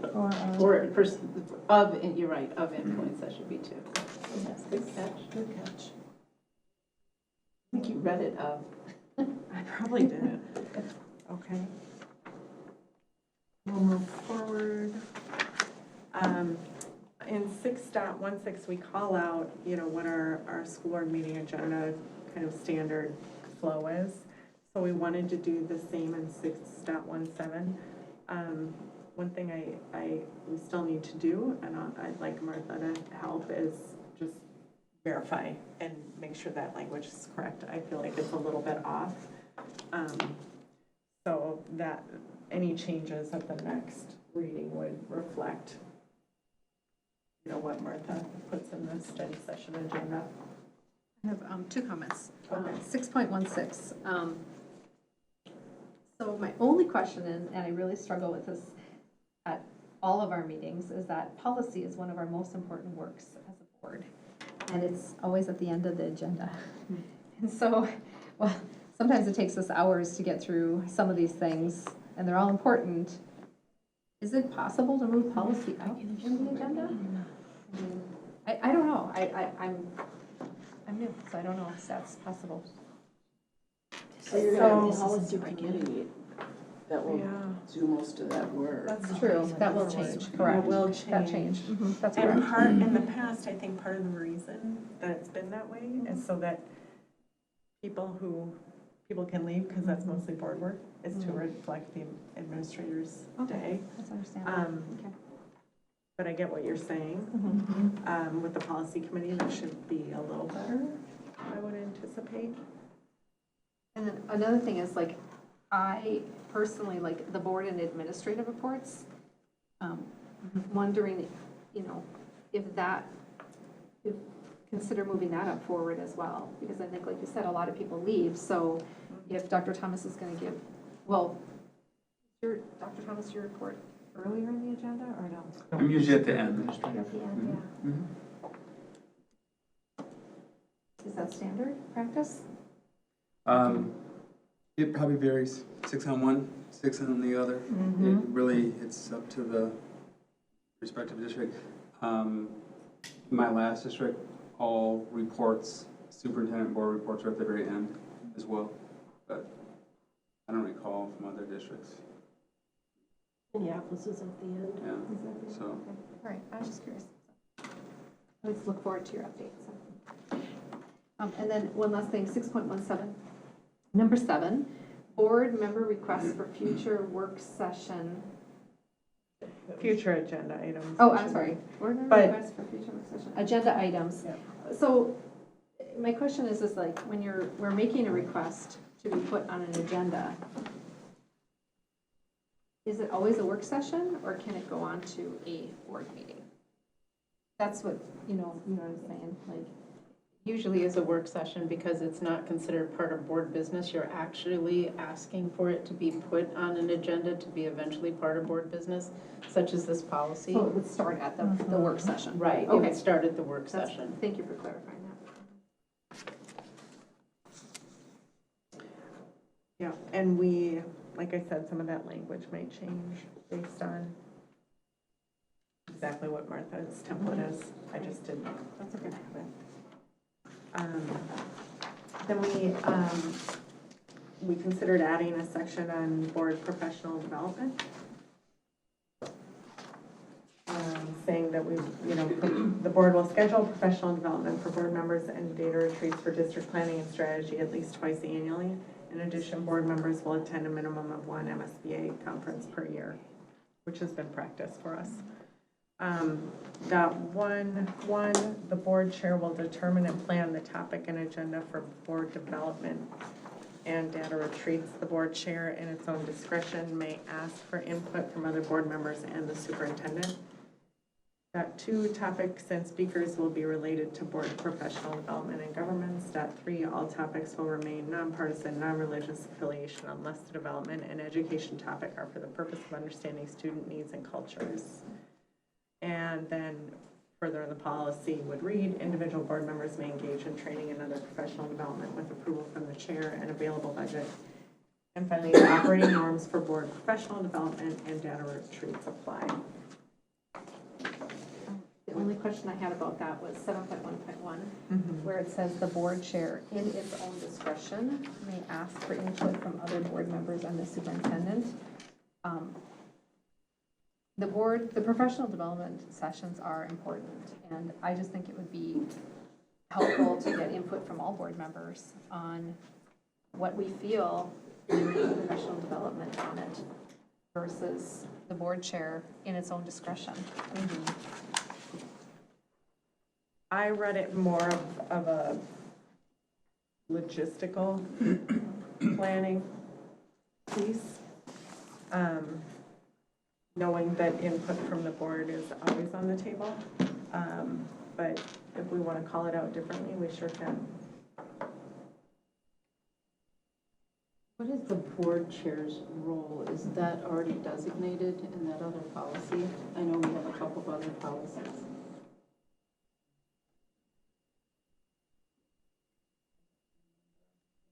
Specifically states what the chair's role is. Got it right here.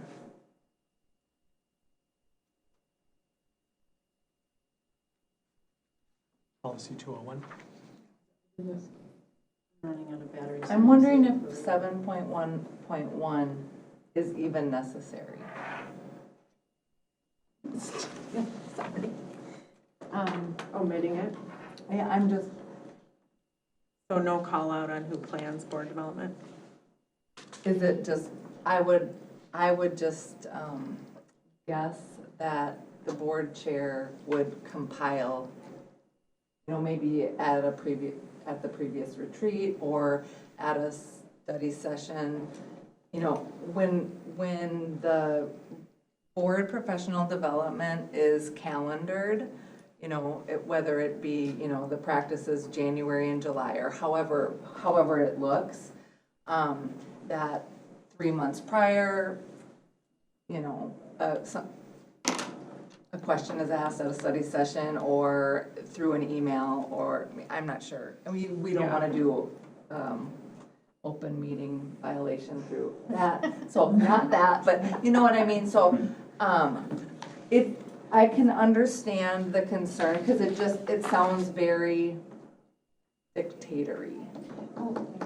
I know that the chair has specific roles, and I don't Not in remember if that's one of the roles, and I know there's MSBA policy. So if you look at 201, it says the agenda for meetings of the school board shall be the responsibility of the superintendent of schools and chair and vice chair of the school board. That would include board development, yeah. For board development, that could So, be, yeah. so then same we same omit way. it because it's in there. Because it's And in there. Oh, it's already in there, just omit it. And we'll make dot 2, dot 1, and dot 3, dot 2. Okay. All right. And I've always thought it was kind of implied, like if you have an idea or something, like, hey, Amy, I have an idea, or I have a thought, or hey, Mary. I just kind of always thought it was implied that we could provide like ideas or something. I don't necessarily think it needs to be in policy. Okay, so if we go to 209, Code of Ethics. We left some notes in there about our thinking. It would be easier to follow.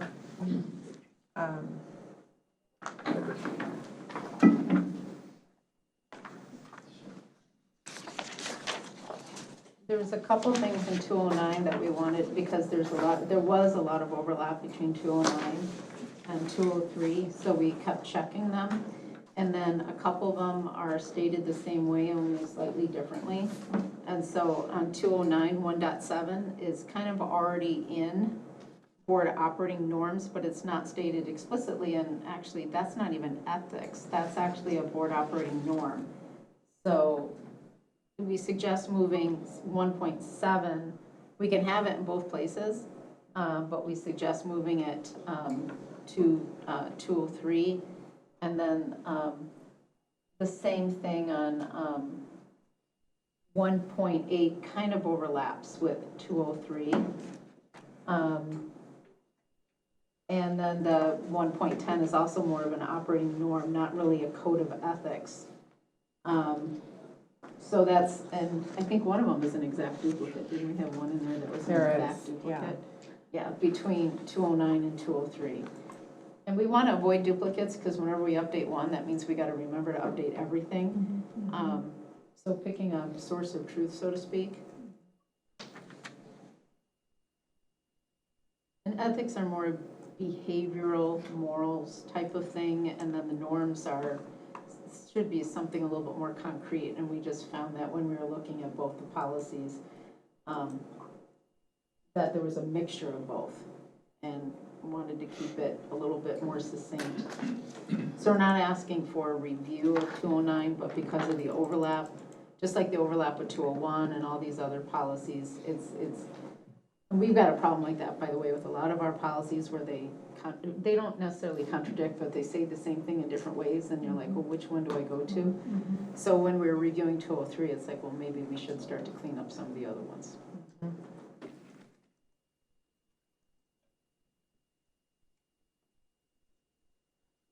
Just a point of consideration to that point. Do you want to consider putting cross-reference policy 203, whatever, it's just in this one so that you show a formality between those two? They're all interrelated. So you might want to just do that. I know you have it in a couple of them. That might just be something to consider. That's actually something I really want to consider when we go into the policy committee and merging and matching some of the common themes. Yeah. I think I talked to Emily about that already, just because we don't want somebody to try and have to figure out where everything is located.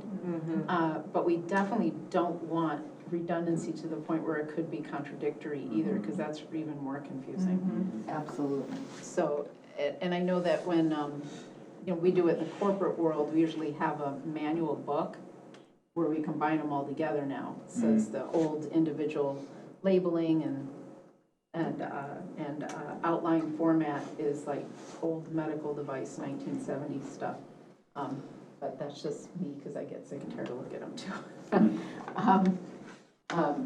But yeah, so a couple of things in policy 209 that, oh, sorry.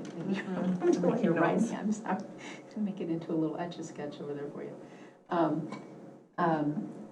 Basically, 1.7 is really a norm That was the first thing. And then 1.8 was also a little overlapping and a little confusing. And then which one was the exact duplicate, wasn't it? Yeah, 1.111 was the exact duplicate pretty much. Because we already said that in norms. And does it belong in norms or does it belong here? Do we I need think to it's a mention it norm. twice? I think 11's a Okay. norm. Yeah. And would you guys agree? Sorry, I was actually reading something. No, it's okay. I have an It's idea, okay. and Okay. I don't know, because our policy is very different than the MSBA policy. And I feel like when you look at the general MSBA policy, and we can definitely pull this policy if we wish to review it next time, but their policy is I feel like is a little bit more focused on ethics than ours is. I mean, it's like, as a member of the board, you will attend school board meetings, you'll come to meetings prepared, listen to the opinions and views of others, vote my conscience after informed decisions, support the decision of the school board, recognize it. So, I mean, there's a lot of language in here. I'm not sure how it was developed or where it came from, but maybe if there's, part of this policy is already represented in 203, perhaps we could go look at the MSBA policy for 209 for simplicity reasons and use parts of that policy. Well, actually, in the MSA policies, they overlap quite a bit too. And what you just read off were their confusion between norms and ethics also.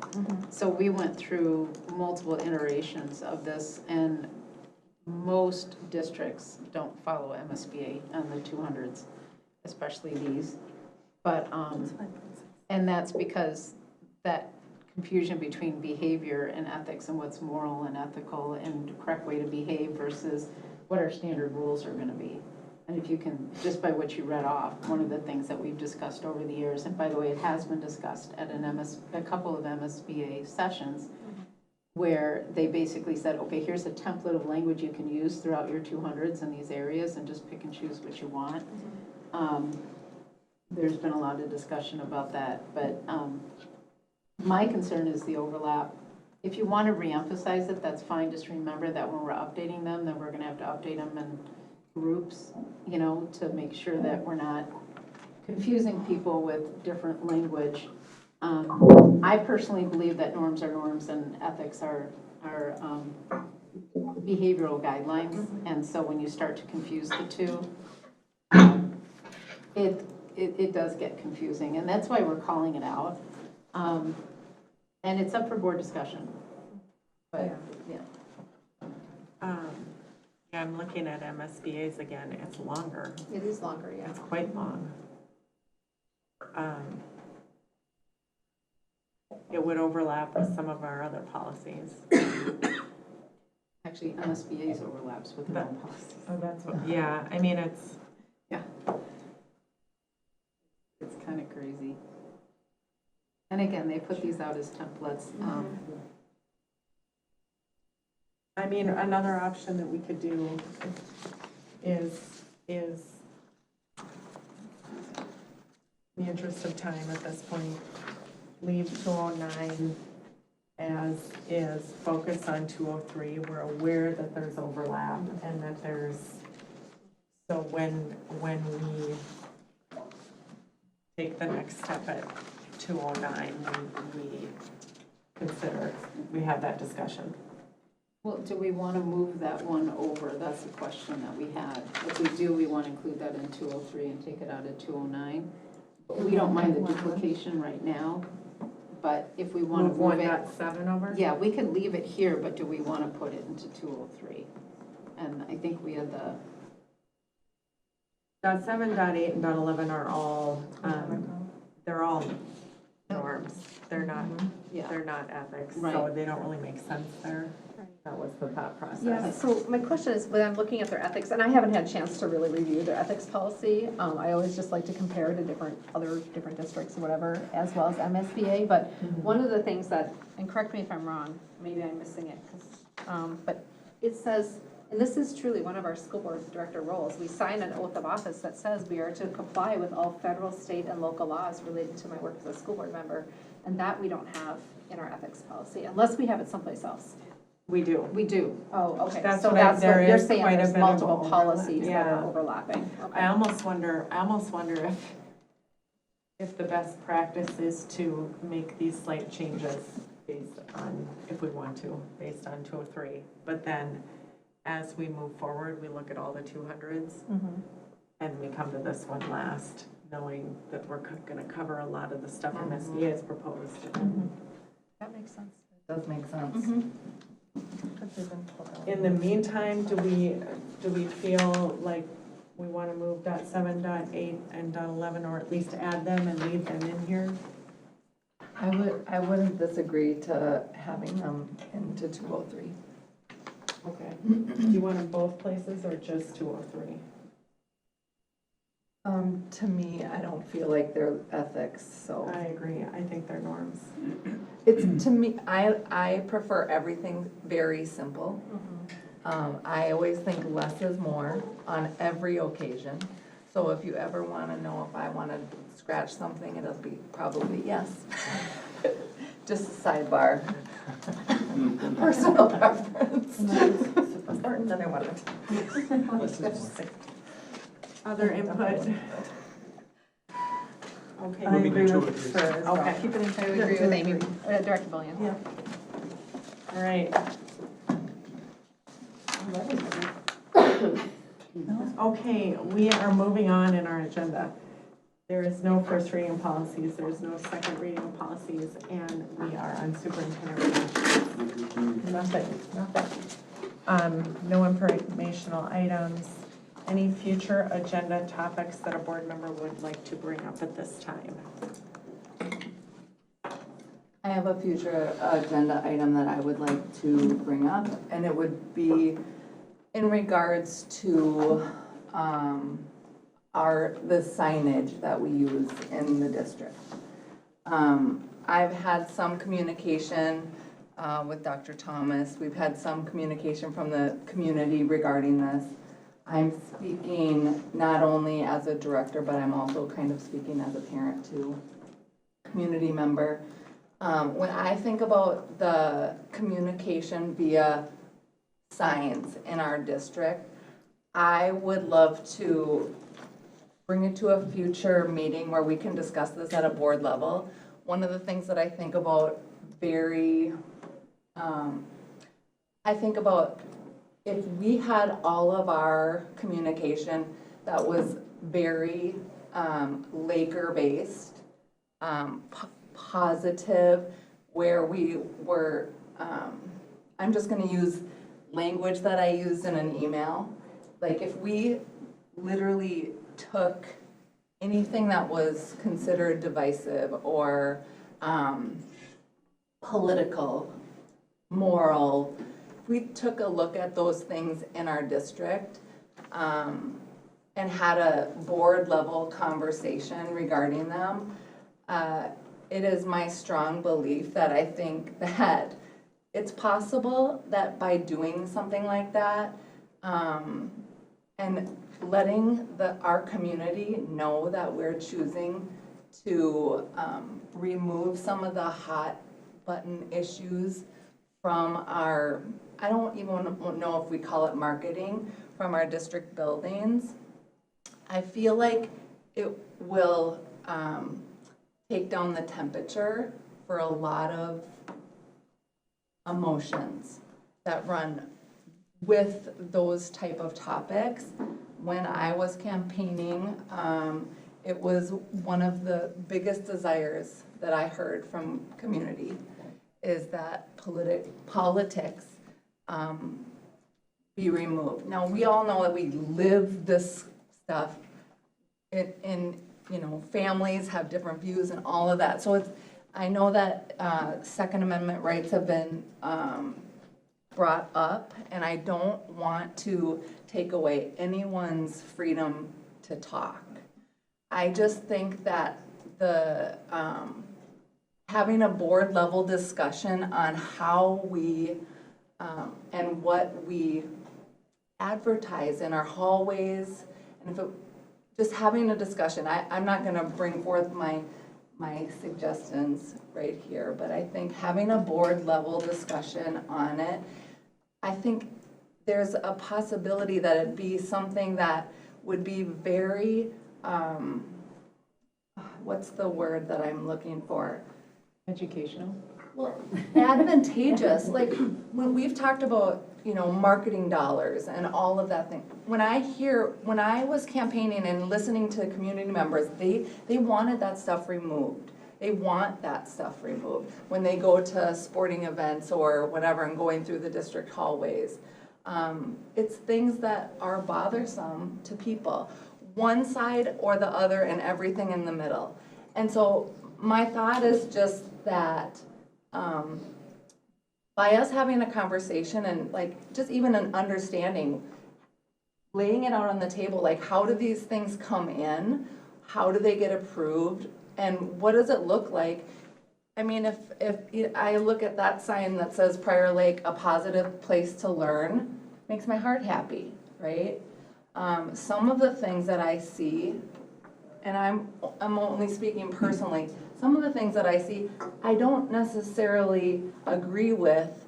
It doesn't make me feel positive. It doesn't put me in a positive mindset. And I don't think, I think, I question, what does this serve?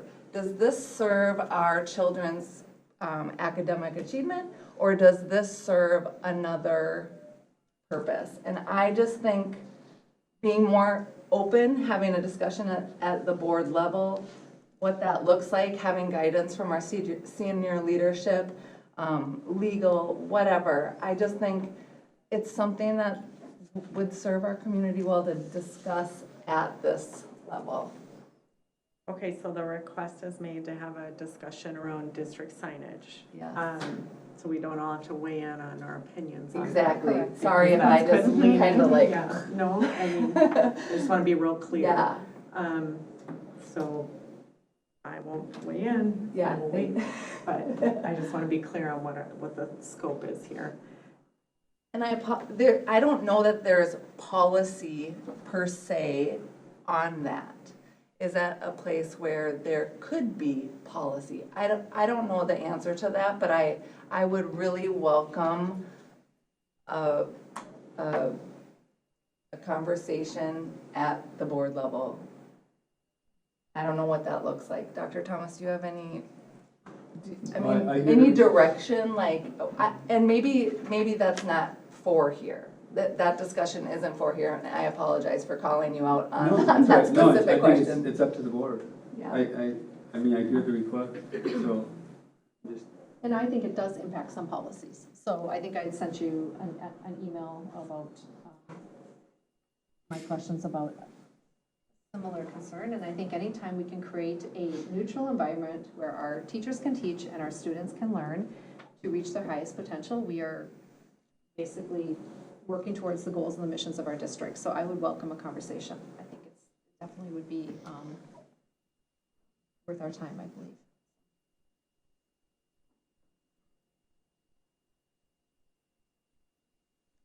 Other board member thoughts on the topic? I just would ask Emily, do we have policy on this? I'm sorry, what did you say? Asked if we have policy on it, and she would have to look into it. I The policy I referenced.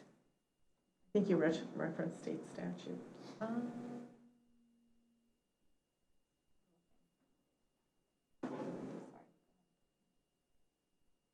I can get back to you on which policy I was referencing.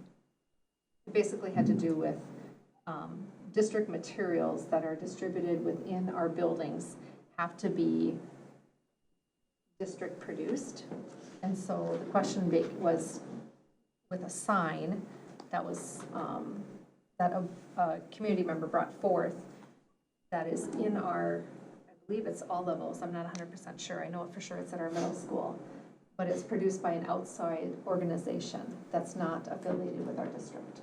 So I can't remember, I apologize which policy it is.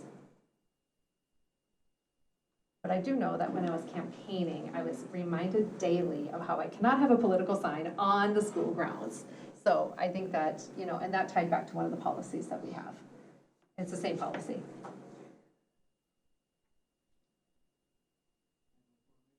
I think it is 904. Distribution of Yes, information. that's exactly Yeah. which one it is. Yeah, 904. Correct.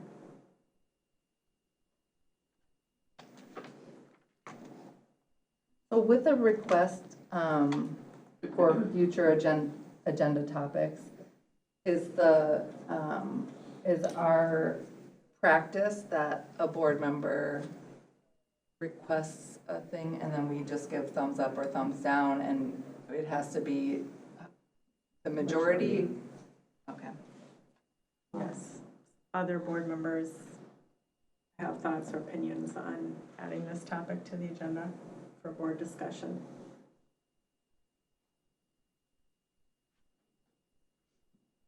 Well, if Enrique says it's there's already a policy that governs part of it, does that mean there's policy and then there's practice? Is that what I'm hearing?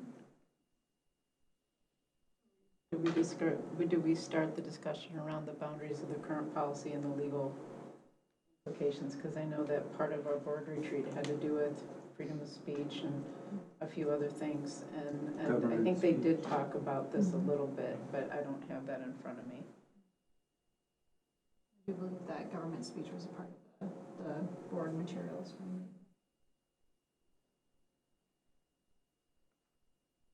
I guess the question that I have is, do we start it on that? Or because I don't want to tread into areas that are not, we can't adjust anyways, you know what I mean?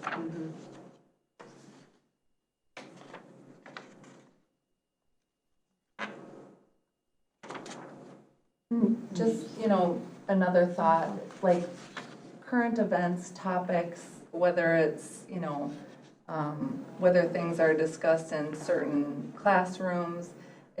I'm not suggesting, you know, that speech be squelched.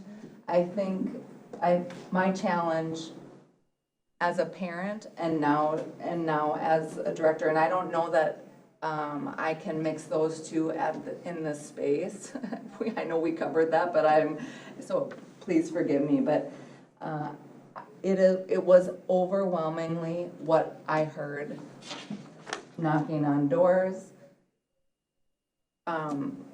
just within different groups. We see politics come into our hallways and then into the things, and so I'd like to open that up for discussion, whether we have clearer policy. I think that there's a potential that we could lead the way in making some really positive changes to things that I just don't, I don't know, I'm tongue-tied. I have a lot of thoughts. Well, I think we regarding- understand your Yeah. request, for Yeah. sure. And we have two board members who are showing favor. How do other board members feel? Does this warrant a discussion for the board? Do other board members feel that way, or does it not? Is it within the purview of the board to have this conversation? But those are the questions that are coming to mind for me. I hope they're appropriate. I do have the document from our training. I mean, My but comment that is- would be part of the conversation. Yeah, so. Right. Yeah, Well, I'd like to actually defer to, first of all, I think it warrants a conversation. We did talk about this, but I don't know where the boundaries lie for what we can and can't control, so to me, that's the first step. And getting, obviously, clarification, even though we were actually given a lecture based upon law and precedents and all that kind of stuff. That may be where we start to make sure that, because I'm not sure what is or isn't in the board control here, where the boundaries are, where the boundaries of statute lie, et cetera. So I would agree to the discussion, but I would like to have the boundaries of the discussion be what we can and can't control, determined by HR, legal, et cetera, first, before we venture down that path. I agree. I agree with that I as agree. well. I would just say, if we're pulling forth policy 904, the purpose of policy 904 states, the intent of this policy is to avoid using students, employees, and school patrons as a captive audience to avoid disruption of the learning environment, that the school district, its employees, and students are not burdened or offended by information provided. So I think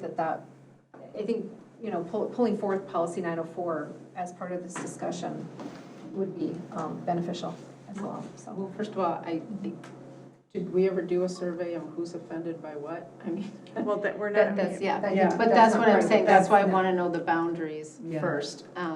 Because that was written, I'm sure, in mind of how it's actually done legally, and that's why I don't know if we can. I want to make sure we have the boundaries of the discussion well defined. I would agree. Exactly. I want to honor the community's request that you two have received.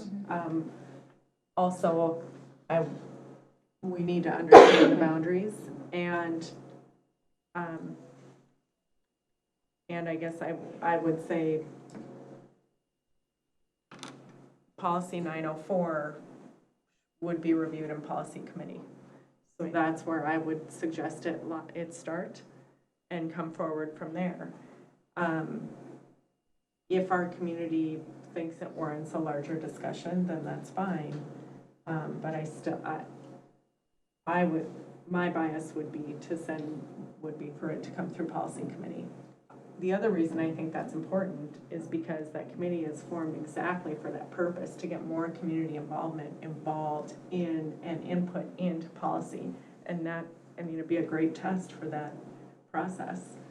So that would be, I don't want to influence anyone, that would be my opinion. But also understanding with legal what is in purview of policy 904 and of the board.